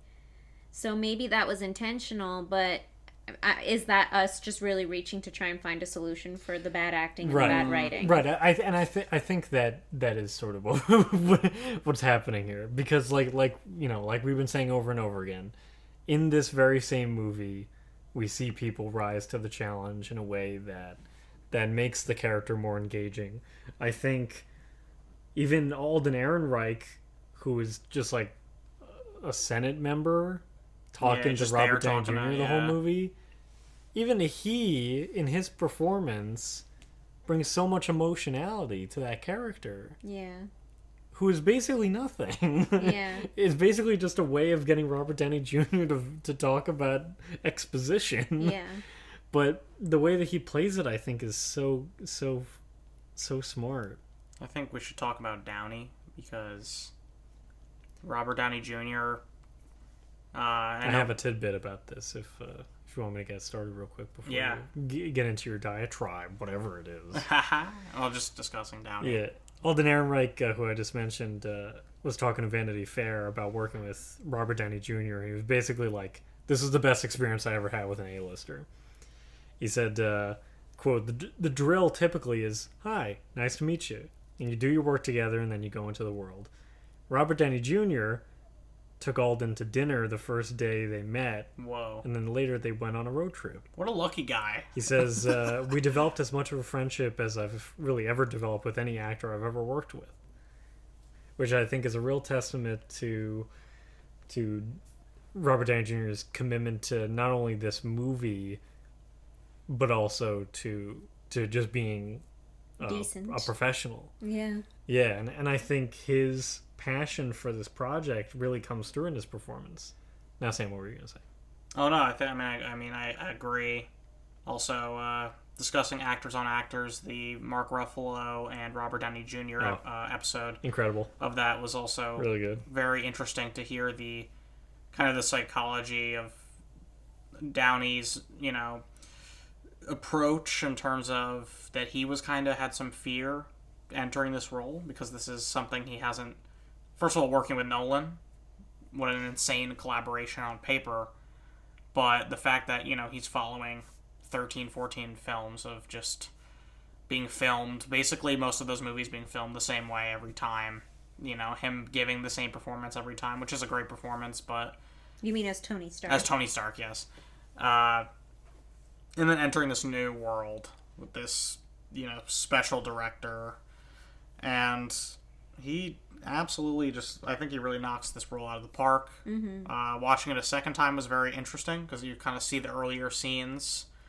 Because it's, as the end of the film, it's kind of revealed that Downey's like kind of the villain of the movie in a way, The one that sets everything in motion. And yeah. Yeah, I think he's the villain, for sure. Yeah, he did, yeah. Yeah, Nolan likened it to to Amadeus. Okay. In the sense of Mozart and Amadeus. The other one. Mozart and Beethoven. Oh, what's his name? Shoot, the other composer. This is what the movie's all about. This is what Amadeus is all about. Yeah, but the whole point is that the other guy's more forgettable.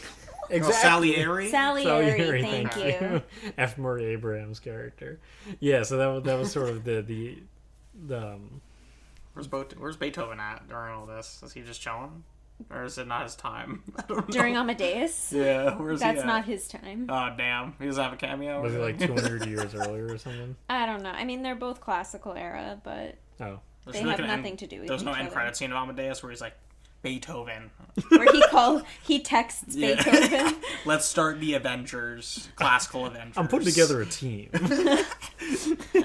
Assemble. That'd be crazy. Yeah, RDJ is amazing. I think. Yeah. I mean, again, we're not talking about Dr. Dolittle, but I think you could put RDJ in any movie, and I will like him in the movie. It's just hard to not like him. And, Gabe and I recently watched the documentary he made about his father, and it really helped me to kind of see Robert Downey's performances differently, and to really kind of see what motivates him behind the camera, or in front of the camera, I guess. But I really just respect him as both a person and an actor, and everything he's gone through is just crazy, and he's a really good metaphor for coming out better on the other side, and his performances benefit from that, and I think it's very clear. I agree. He's a charisma machine. Very similarly, I think, in this movie, in a different kind of energy, is Matt Damon's performance. As you mentioned before, Miss, we talked about him a little bit with the Interstellar podcast, and it definitely wasn't like the brightest spot of his career to be in that movie. He was initially supposed to be in it, but with this, it feels really like this is his role and he is chewing it up kind of thing. I think he brings a lot to this movie. He brings like I said, a certain kind of like oeuvre that is much needed. You know, when you're surrounded by so many guys talking so much gibberish, it's nice to have a character that kind of feels a little bit more like the audience. You know, in the sense that people kind of have to talk things through in a different way because there's not a scientist in the room. But he also is such a character. You know, he's such a hard-boiled general. But he's also some of the comedy of the film. Right, Yes. he does have a lot of Which good is a lines. nice kind of relief from the really fast-paced, smart people talking at each other.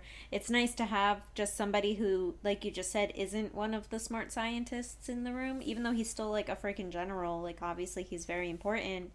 He kind of humanizes the movie a little bit, where I feel like everybody else is like a wizard.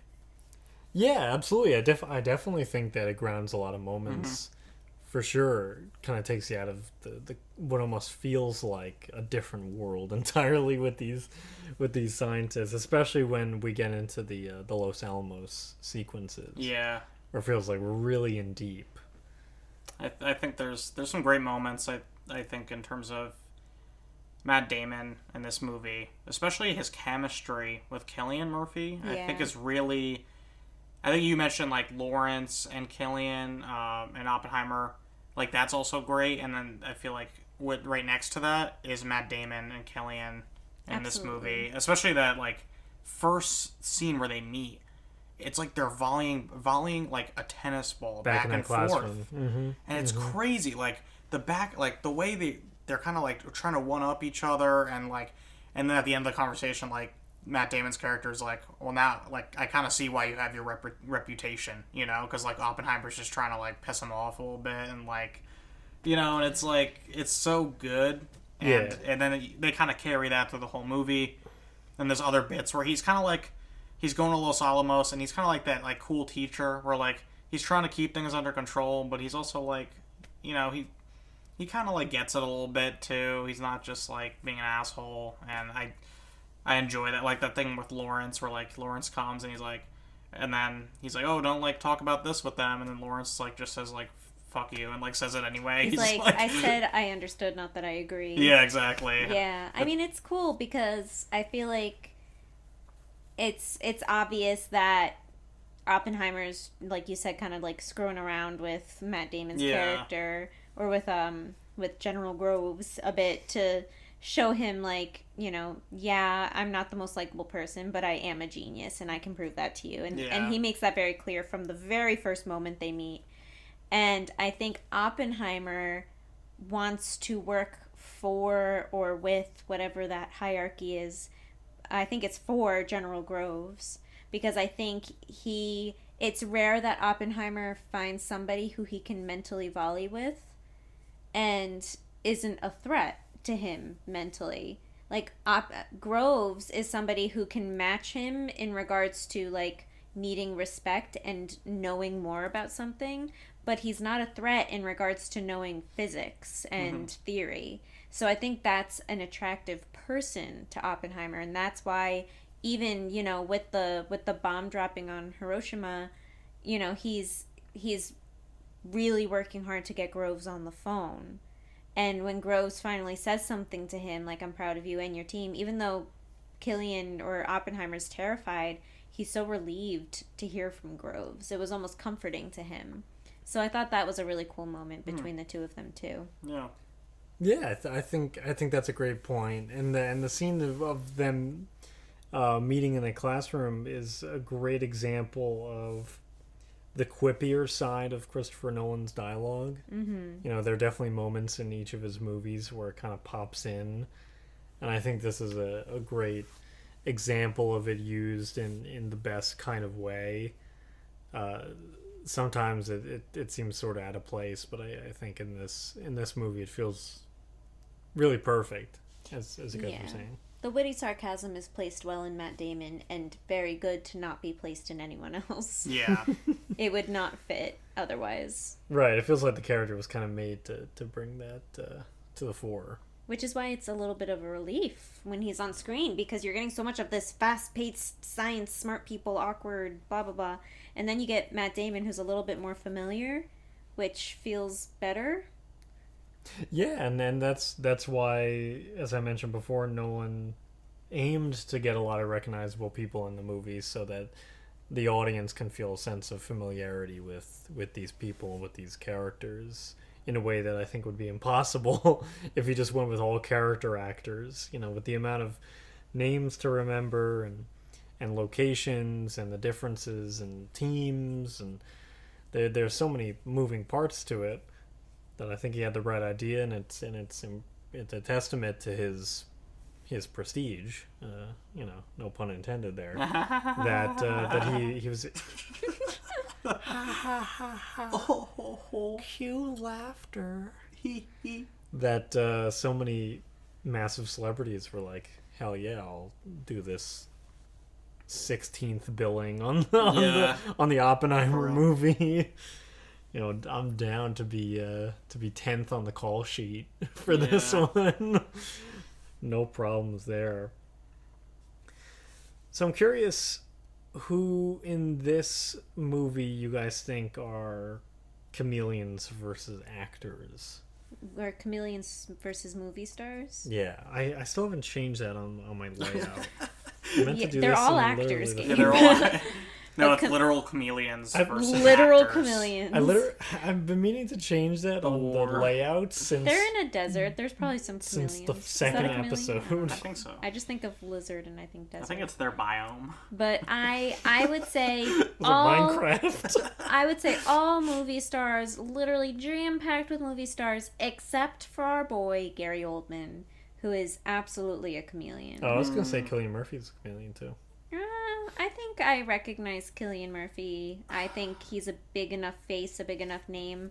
I think Gary Oldman has done a lot of work to be able to be a chameleon. Oh, sure. Yeah. And I think he's the best example of it in this film. I had no idea that was Gary Oldman until you told me that was Gary Oldman.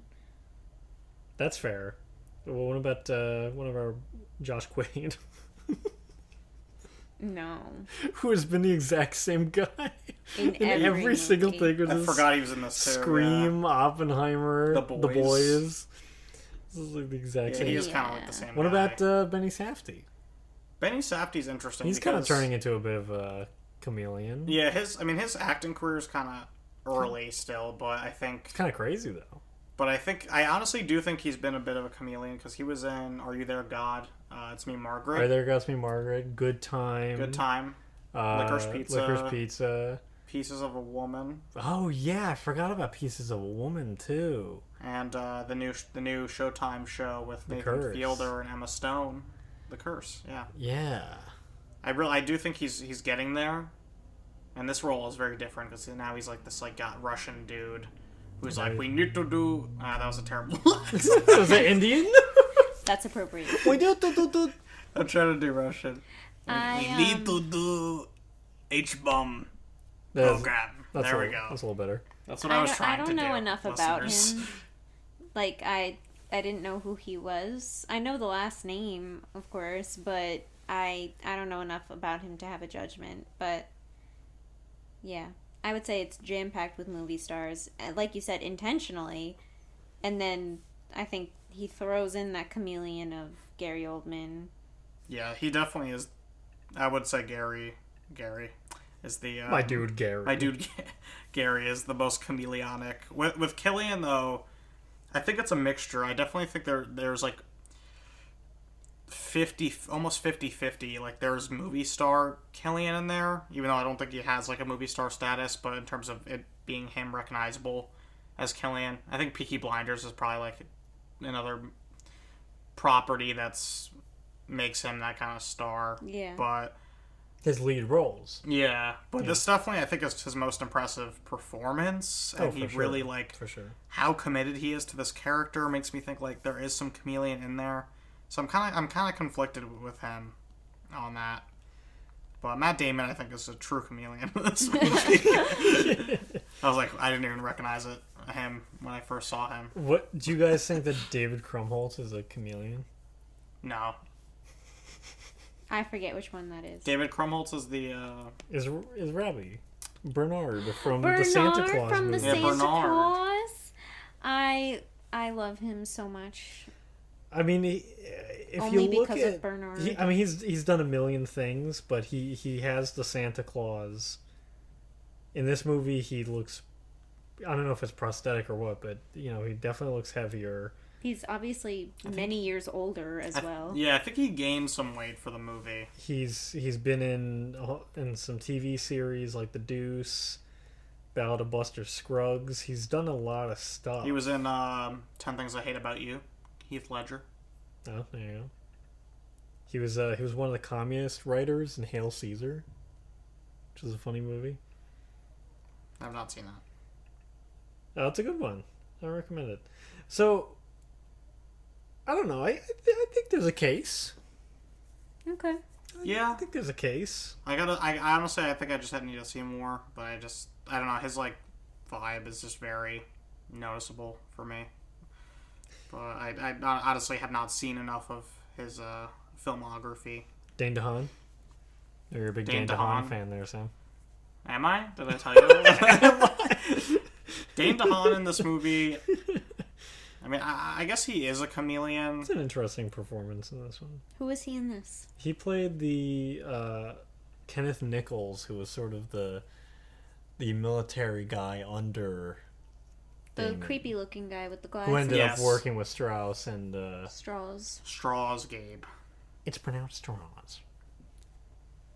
You're right. I'm sorry. I think Downey in this movie he's definitely not chameleon, but No, It's the closest he's gotten. that's what I think. Yeah, that's how I feel the closest about since him. Chaplin. Yeah. It feels like Where he's kind of like his mannerisms and stuff. I was like, oh, this is really impressive.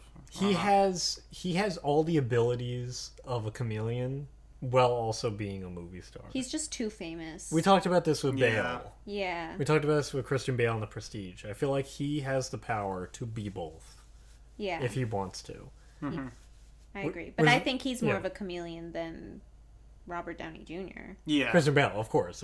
But it's so cool that we have this now for Robert Downey Jr.'s career to be like, oh yeah, he can do this.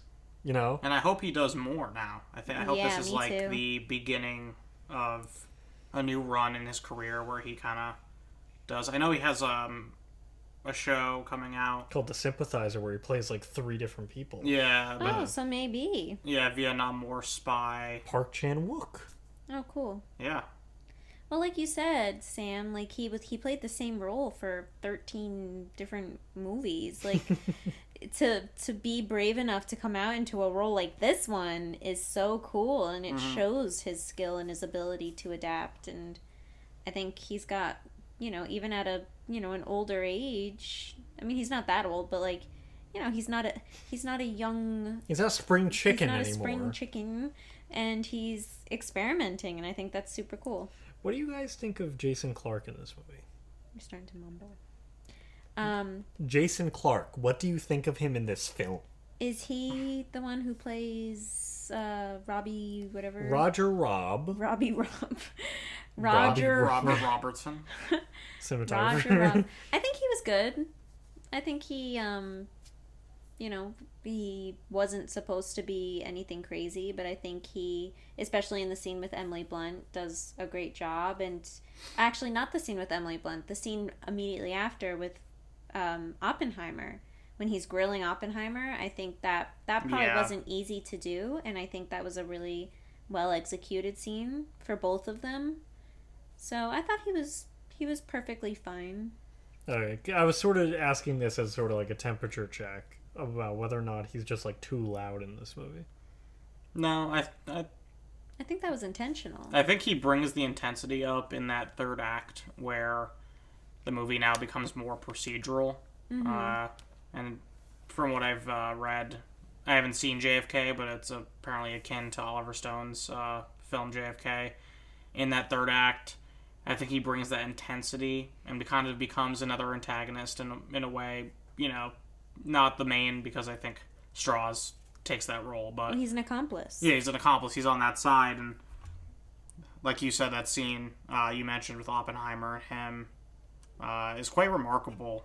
Just another another like feat of editing and just everything, all the filmmaking in that scene and lights. You know, the way they just how they do in the speech scene with the lights. You know, The bomb light. yeah, the bomb light. Yeah, Cinema.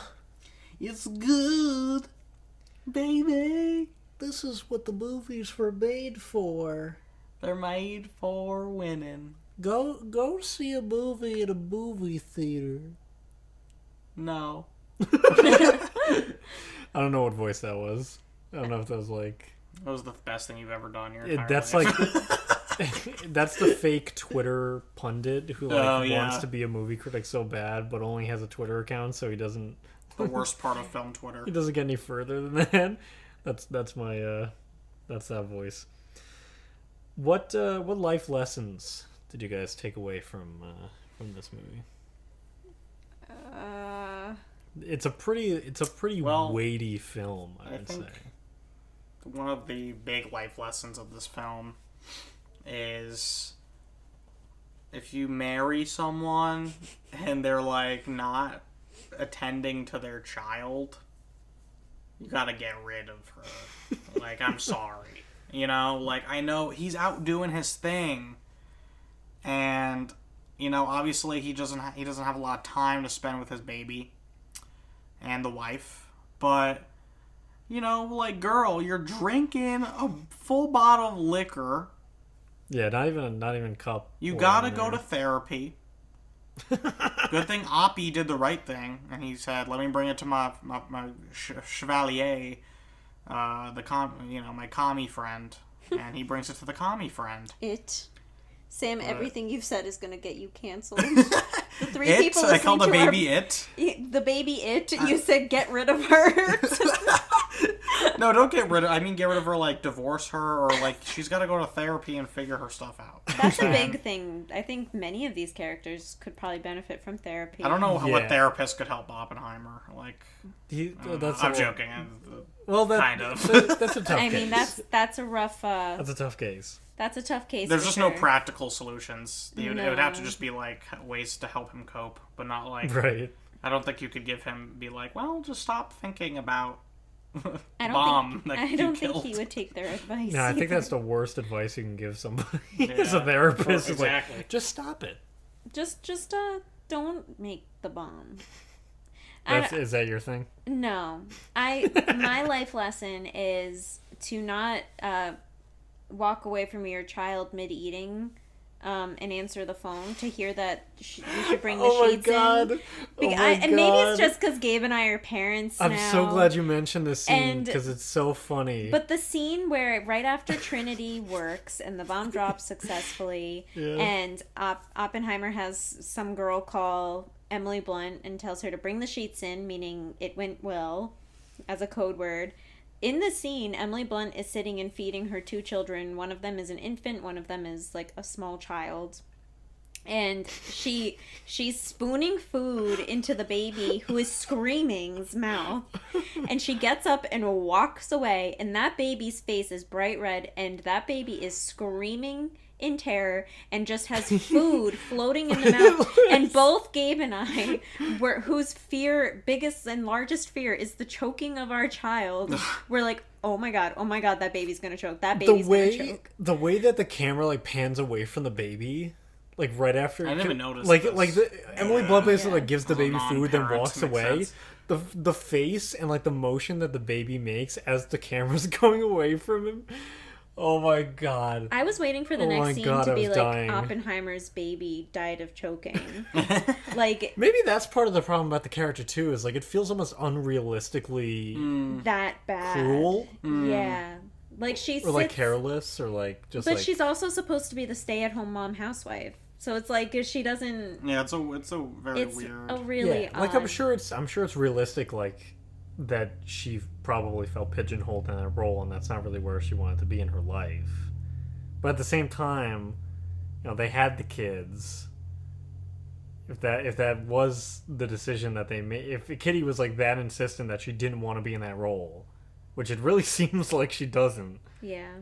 Yeah, I don't know. The role of mother and right. wife, you mean. Yeah, that's the tough thing, because obviously that is a part of legitimate history that they had children. So it's hard to really like nitpick it in a way of like, this is bad screenwriting, because this is a part of this guy's actual life. I guess, but I don't, like that scene was so aggressively bad parenting that I was like, it almost took away from the Trinity Project for me. Now, maybe that's me being a parent watching this. I think so. But the scene even earlier on that we mentioned, that Sam, you mentioned, of him coming back home late in the night and the baby's crying in the background. Yeah. And Emily Blunt's just kind of sitting in the dark at the table drinking a whole bottle of something. Yeah. It does feel kind of unreal. I don't think that's unreal, though. I think that is. I'm sure it was a legitimate thing that happened, but the Yeah. way that that character is presented, they don't really give you that much else. Yeah, that was the thing. I think they started off, I was like, okay. But then, like, there's just not enough of that. Like, I don't know. Her character is just... there's a missed potential there, and I don't know if it's just partially the performance or the writing, or both. Yeah, I mean, they have a whole scene where they're riding off together on their horses, and she's kind of giving her backstory. Well, I didn't love that scene, because I thought it was kind of... It was very... reminded me of, like, Inception, where Leo kind of just talks about the struggles he's had. Oh, yeah. Which is another conversation, but... Exposition. It's like, she's like, let me just vomit, like, my whole life story to you in, like, 10 seconds. Give her like, her moment. Yeah, I was like, Yeah, and I think that definitely didn't help with how the rest of the movie portrays her. Yeah. Which is just, like, kind of a crappy person. Like, Yeah. when they're drinking with their friends and she comes and she's like, I put the rat to bed. Like, or the brat, I put the brat to bed. The brat's down. The brat's or whatever. down, yeah, because the son was crying again. It's just like, they're pushing it Where are the so margaritas, aggressively. Yeah. Yeah, where the gin and tonics are... Yeah, they're pushing it so aggressively in our face that she doesn't like being a mom, and it's, like, annoying. Yeah, well, that's what I was saying earlier, where it feels kind of one note, which is crazy because the movie is filled with not one note characters. Yeah, it feels like she feels like such an outlier in that way, which is weird because she's probably like the third most important character in the movie. Yeah, definitely. but then at the end, she's supposed to be like the one who knows it's straws all along, and blah blah blah, and she doesn't shake Teller's hand, and it just like it doesn't like. There's nothing consistent about... I don't know. It just rubs me the wrong way. Yeah. But yeah, that's my life lesson. Don't let your baby choke. Yeah, I think that's a good one. What's yours, Gabe? Oof. I probably should have thought of one while you guys were talking about Oh my god. Emily Gabe. Blunt again. You're a silly little boy. I don't know. I mean, I feel like if you were put on as sort of like, I don't know if he had a guest speaker spot or what, but if you have the opportunity to discuss isotopes, which is not your kind of like primary line of work, I don't think you need to like degrade it in a way. Don't talk about sandwiches. Take the position seriously. There's no reason to equate sandwiches in that manner. What did sandwiches do to you? Just go through with it. Just do the job and be done with it. If you got some sassy remarks to make at Straws, then you talk to Sandwiches with him after he's away from the podium. That's fair. Yeah. I agree. If Don't piss him off. Oppenheimer hadn't talked about sandwiches, none of this would have happened. There would be no framing device for this movie. So now, since this is the first R-rated movie that Christopher Nolan's made since Insomnia, which is kind of nuts, how old should our children be before they watch this movie? Well, I think the first question we have to ask is, at what age do you think it's appropriate for your son to see a naked woman having sexual intercourse on screen? It's pretty overt. Mm-hmm. Yeah. I mean, like the scene of her on him in the jury room or whatever right, it is, the interview room. Yeah, I mean there's a whole bunch of moments of nudity. Yeah, that one was crazy. And I for one would like to be on the record on this podcast by saying thank you. But this is a tough one because I'm trying to remember when I first saw Missy's face. like a naked Thank woman you in for a what? movie. For the scenes. Yeah, for Florence Pugh's willingness to expose herself in a glorious So way. you're thanking Christopher Nolan for giving you those scenes of Florence Pugh? Yeah. Okay. Yeah, I mean, I think I thought that thematically it was really exciting. Well, anyway, so the two men on this podcast, I just want them to stop talking about this, and I will respond. I think that they were, even though they were overt, they were tasteful. I do think that the character of Jean is supposed to be going through some mental things, and I also think that the scene in the interrogation room where she's making very strong eye contact with Emily Blunt, I think that's like the one scene that's from the point of view of Emily Blunt and her character Kitty. Mm-hmm. So I think that was like a cool version of that. So, I like, the mom in me wants to say 18. I would show my son this film, but I think if done so, if you raise your child with respect and understanding of history and being able to watch movies without being immature, I think 16 is the lowest I'd probably go. I like 18 because I think by that point they're done with a school system worth of history, so there's sort of a base knowledge, presumably. I didn't know who Oppenheimer was until I watched this movie. Well, I mean that's fine. You don't have to know Oppenheimer, but at least understand the context of World War II in that moment. Okay, that's and fair. then the bombs dropping and sort of the impact of that and the importance of that event in history. I coming to that point in your life at 18 years old after learning about world history for so long, I think that's a good time to get introduced to this kind of movie and this kind of story. And I agree. I do think by that point, hopefully, you get to a point where, you can watch something like that, like you said, Miss, something that's not gratuitous, but is overtly sexual. And take it in an adult way. You have to. If you're going to watch the scene and be like childish about it, I mean, like joking about it now, like that's one thing. That's one thing. But if while you're watching the movie you're gonna like giggle at that scene, then you're obviously not ready to watch a movie of this caliber and this type of art.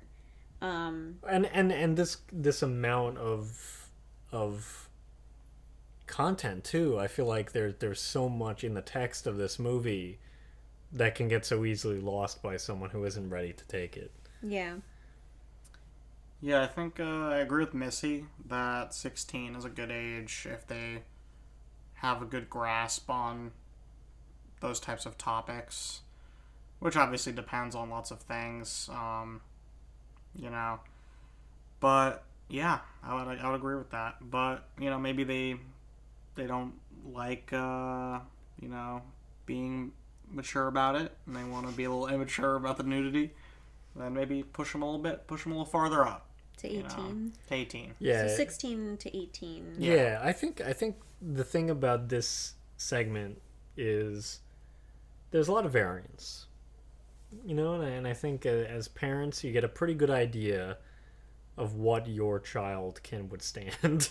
What I'm saying is if at different parts of their life. I'm saying is if you guys like really raise this child, to not be immature about it, you can start at 5 years old with this movie. You know what I'm saying? So we should jumpstart it. We should show Charlie Oppenheimer at 5. Yes. That should be his first major film experience.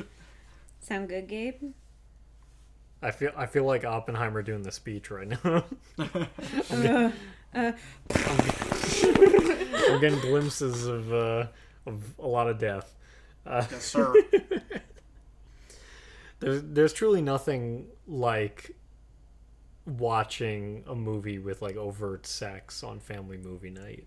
You know, that's like the most like family movie night thing ever. It's Yeah. like, oh, I didn't realize there was nudity. Ah! I watched Game of Thrones with my parents. That was like when I saw Napoleon in theaters. And With your with my, grandmother, with Nana. With Nana. And there's some scenes where Joaquin Phoenix is just going at it from the back on Vanessa Kirby, Josephine. And he's just ramming very hard. But it's like kind of funny.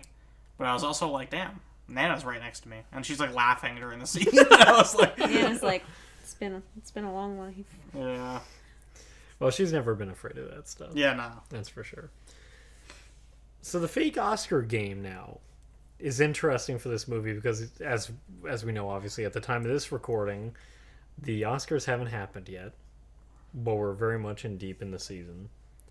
So we kind of have to pivot with the game a bit. Obviously, the nominations haven't come out either, but what do you guys think? What do you guys think the Oscars is gonna give Oppenheimer? I think it'll get like sound effects, or what's the Best sound. Sound. oh, is it just sound? It used Yeah, to they be, combined sound design and was it sound design, sound effects? It used to be sound mixing. And then Sound mixing and sound design. editing. Or sound editing, yes. Yeah. Yeah, so I would say best sound could sweep. I could see Cillian getting best actor because they love a biopic role. They do be do. I think that's probably it. That's it, you think? I think so. For nominations or wins? Wins. Wins. What do you think in terms of nominations? I think it'll get nominated for everything Yeah. it can. I can't tell you specific ones because I think that there's just a couple movies this year that are just going to get every single nomination. But in regards to wins, I would say definitely sound and maybe best actor. What about you, Sam? What are you expecting? I think there's a chance it could win Best Picture. Obviously, there's some other films in the running, like Killers of the Flower Moon. And Barbie. And Barbie. I don't think Barbie will win Best Picture, though. I think Killers of the Flower Moon is the main, in my opinion, is the main one that could trump it. I agree. Interesting. Best Director is a similar situation. I think there's a chance that Nolan could win Best Director. But also Scorsese may get his flowers. Well, he's gotten it before, but may get his flowers again.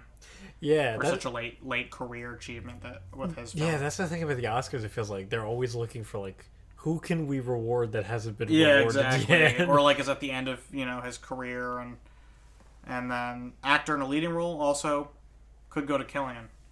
But there's so many good, like, I don't know, the categories are very packed. Best actor is very packed. I think Best Supporting Actor is also very packed.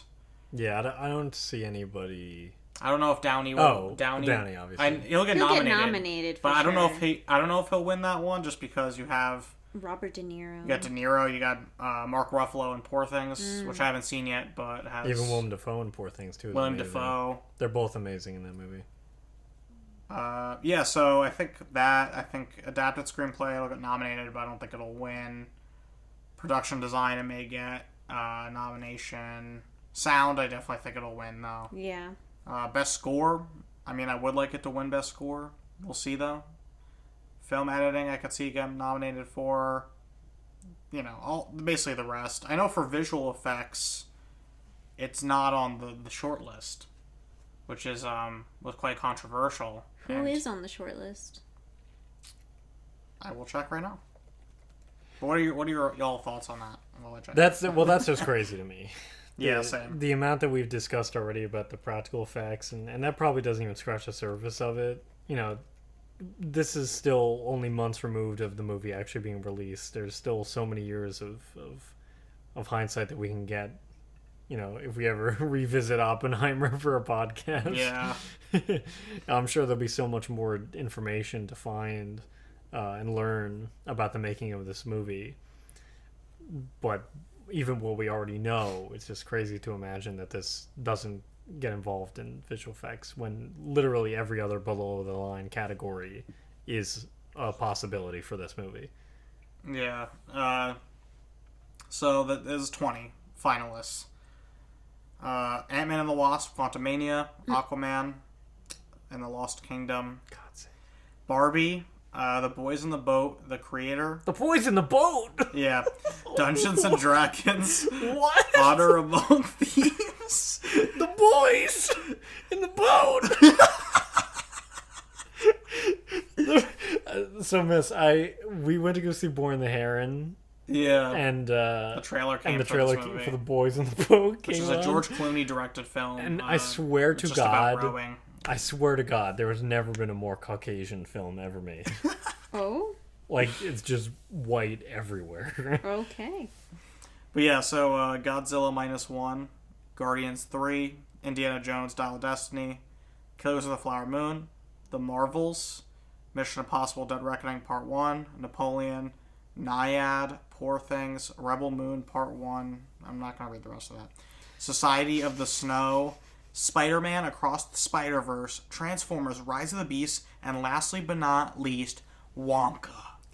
I think that was a clerical error. I'm in I think somebody disbelief. forgot Oppenheimer existed. Yeah, they put in I like... can't. They, like- literally every other movie that's made money this year, and Boys in the Boat, and not Oppenheimer. Because it's not just about special effects, because you have films on here like The Boys in the Boat, and also Killers of the Flower Moon is on here, and that movie doesn't. I don't think that has much CGI at all or special effects. It does. It does? It definitely does. But not like a heavy amount, like right. No, I mean there's a lot of like master wide shots of like the scenic areas that are very clearly computer generated. So I'm sure that's what they're Okay, gearing at. but still, This had to have been a clerical error. It has to be. There's way too many Marvel movies to be like yeah. The Marvels over Oppenheimer, Aquaman 2, Ant-Man. The Boys in the Boat. The Boys. In Are you the kidding Boat. me? Who watched that movie was like visual effects nomination guaranteed. That's just unbelievable to me. All right. For me, I think this movie has a really good shot of director, best picture, actor. Honestly, supporting actor and supporting actress also. I feel like Emily Blunt's got a really good chance. RDJ obviously has a really good chance. Cillian Murphy has a really good chance. Nolan himself has a really good chance. Yeah. It just feels like there's so much admiration for this movie, for Nolan himself, for the scale of this movie, for even the writing of this movie. I forgot to mention adapted screenplay too being a factor. I mean, it definitely feels like a lock in terms of nominations for all those things. In terms of wins, I think it's got a really good shot at a lot of them. I really do. Yeah, mean, I could see it winning Best Picture. Yeah, the only one that I'm a little more iffy on, I think, is Best Supporting Actress, just because Color Purple is kind of sneaking in. Not quite sure what that's going to look like for Oscars, but... And Divine Joy Randolph in The Holdovers is one that's really been coming up a lot, and it's a very good performance and a very charismatic actor, so... You know, I could see that one going for a run. So we'll see. We'll see what happens. You know, there's a May-December hive coming through that could bring Julianne Moore a lot higher. There's a lot of possibilities now, and I'm very, very interested to see how that shakes out. We're kind of dating ourselves by discussing the Oscars. Sure, this could coming change up. a lot in the coming months. But that's okay, because, you know, it's... We'll do a recap after. Yeah, we'll have a very special episode dedicated to the Oscars. That'll be unrelated to our normal schedule programming. Maybe we'll do like a final predictions one, and then sort of like a recap of the show. We'll do something like that. We'll put it into the calendar, and we'll see what happens.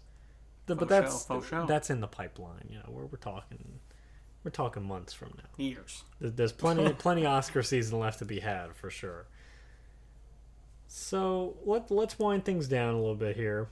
Get into any final thoughts and maybe some hot takes that we have about this movie.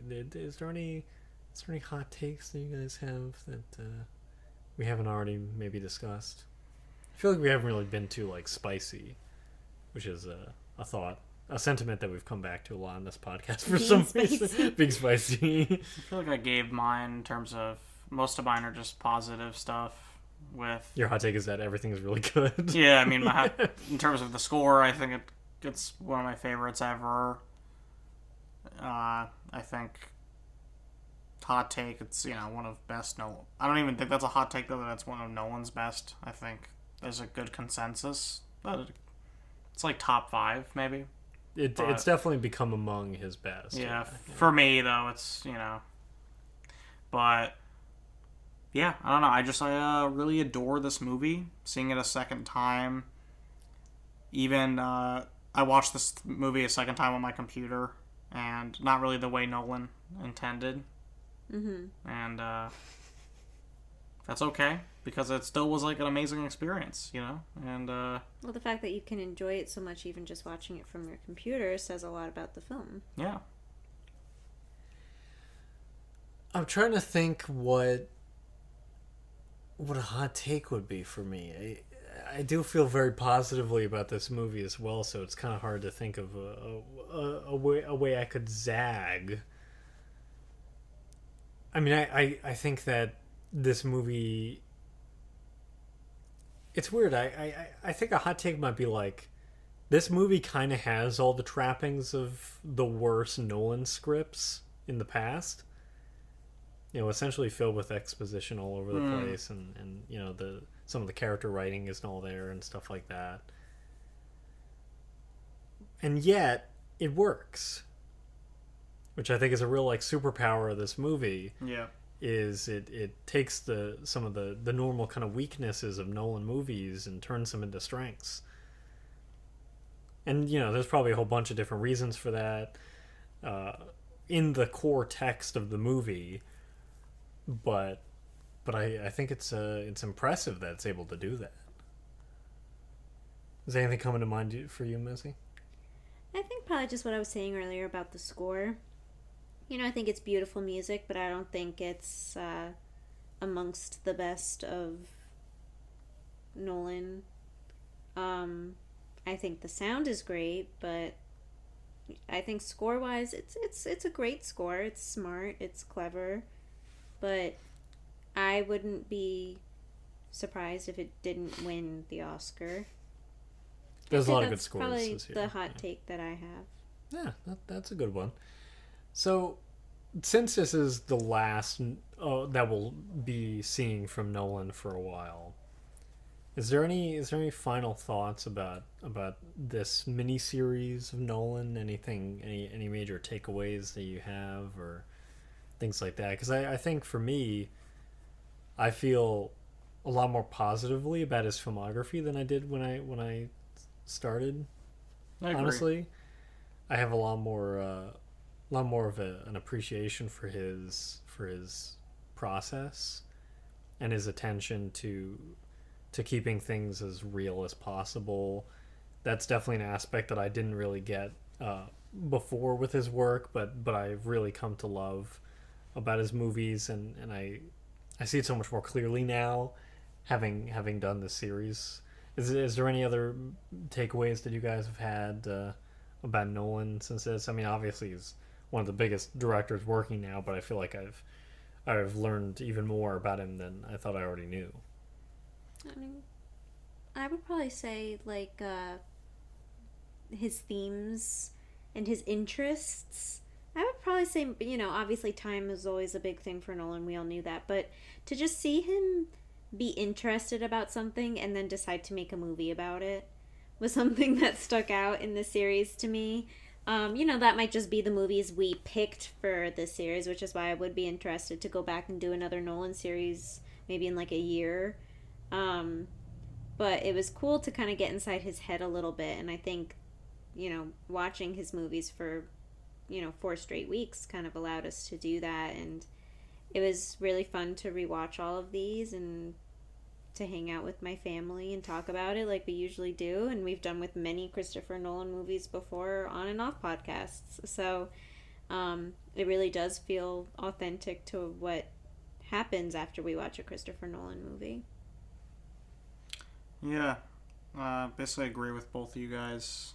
There's just an incredible craft and love for the craft that he puts into everything. Even when we talked about Tenet, there's just parts of that movie that I still really respect because of what he puts into it, despite it being, I think, in my opinion, his worst film that I've seen.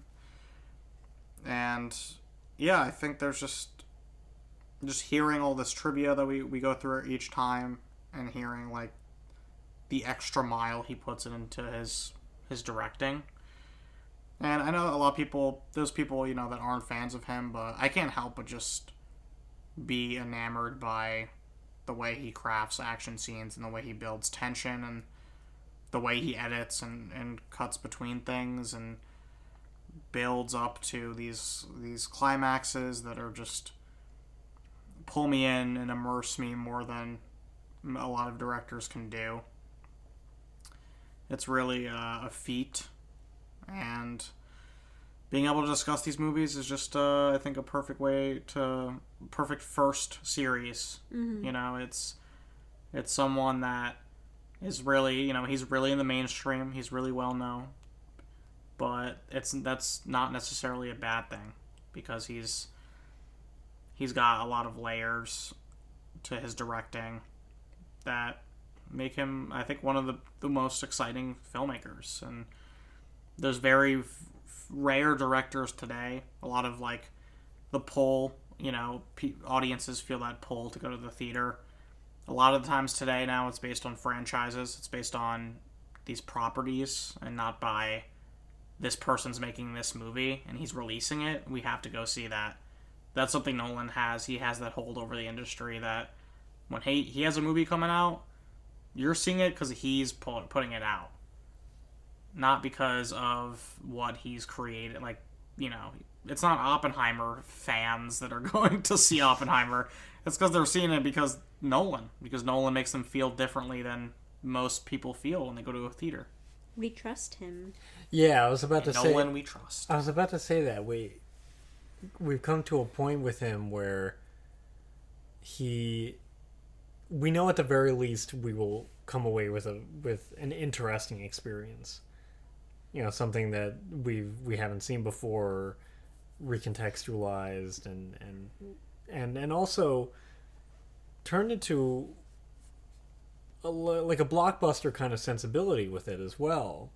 You know, it's not just hoity-toity, highfalutin artwork being done here. It has a real sense of exciting filmmaking that makes Nolan in a rare class, where he has that appreciation for the art, but also makes things that feel so inaccessible so much more accessible.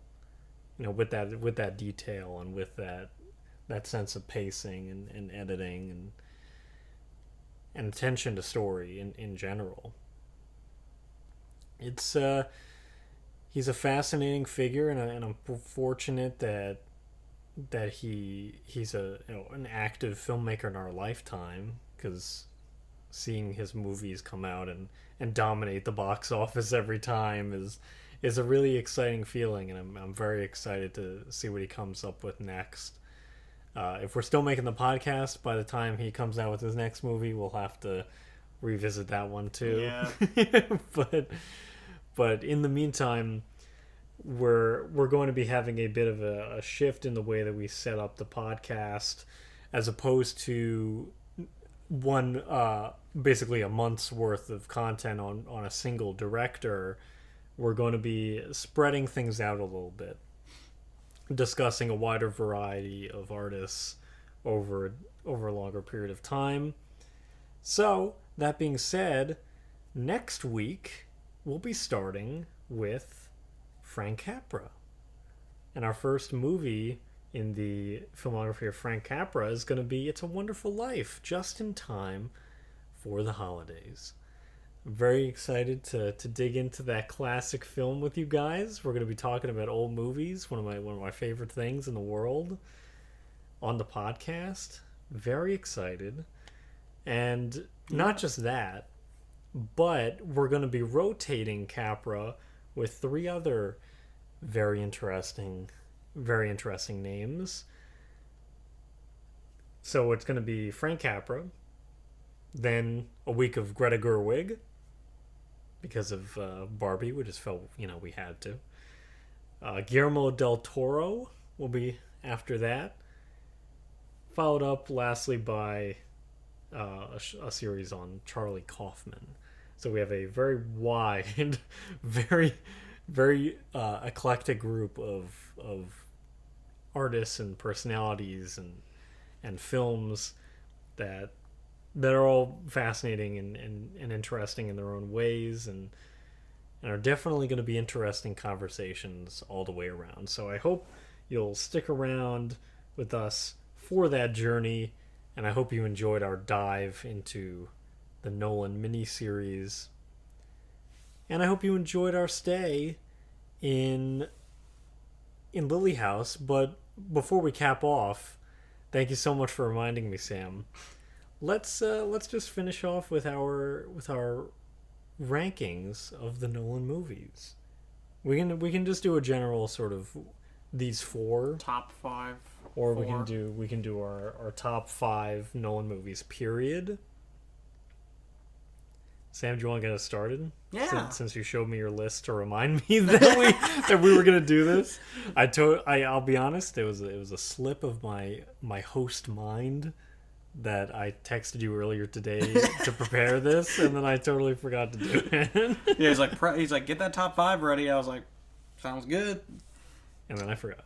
So my top 5, number 5 is Interstellar. Number 4, Prestige. Number 3, Dunkirk, which is one we did not discuss, but I think is a amazing war film, and maybe we'll discuss in the future. Oppenheimer is number 2, so Oppenheimer has really jumped up here. And then number 1 is kind of an obvious choice. If anyone knows me, it's The Dark Knight.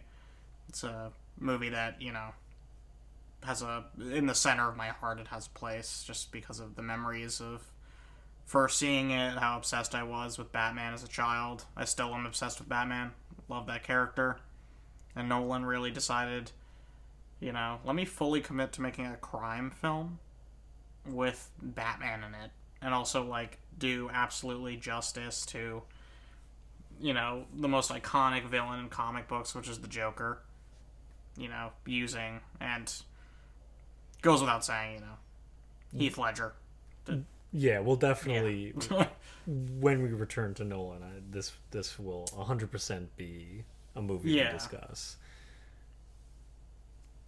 My list, I would say number 5 is Dark Knight. Number 4. It's opposite. We're just gonna gloss over that one. Yeah. Number 4, Dark Knight Rises. Oh God. Oh wow. Okay. Number 3, Oppenheimer. Sammy's crumbling. Number 2, The Prestige. Number 1, Interstellar. That is definitely the most you list I've ever heard in my entire life. Gabe hates how I like movies. No, I love it, and I love you. Gabe hates movies. Gabe hates me. My top 5. Number 5, Dunkirk. Number 4, Interstellar. Number 3, Memento. Oh yeah. Number 2, The Dark Knight. Number 1, Oppenheimer. Okay, Oppenheimer takes the top spot for you. Yeah, I've gone through a lot of deliberating, and purely for my personal reasons, I think Oppenheimer is his best movie. Where's The Prestige at? It's Where's it at, bro? 7. Okay, that's cool. Where's Inception for you? 6. Where was Interstellar? 4. This is where we've gone to in the podcast now. We're just putting numbers out there in the world. 2. All right. 2. Inception is 7th for me. I didn't really like Inception. Yeah, it's a little overrated. I think it caught me at a IMO. good time. I don't know. But yeah, that now officially, now that we've gone through our rankings of Nolan, Now let's talk about Doolittle for 2 hours. Let's talk about young Sheldon. Young Sheldon, Doolittle come together. Wouldn't that be crazy? the crossover we never knew. It'd be called Do-Shittle. Anyway, on that note, Gabe, sign us off. Young Do-Shittle. And thank you for joining us in our home. Gabe's crying. I don't know how to stop the podcast. Thank you guys for listening. We'll see you next time. Oh man.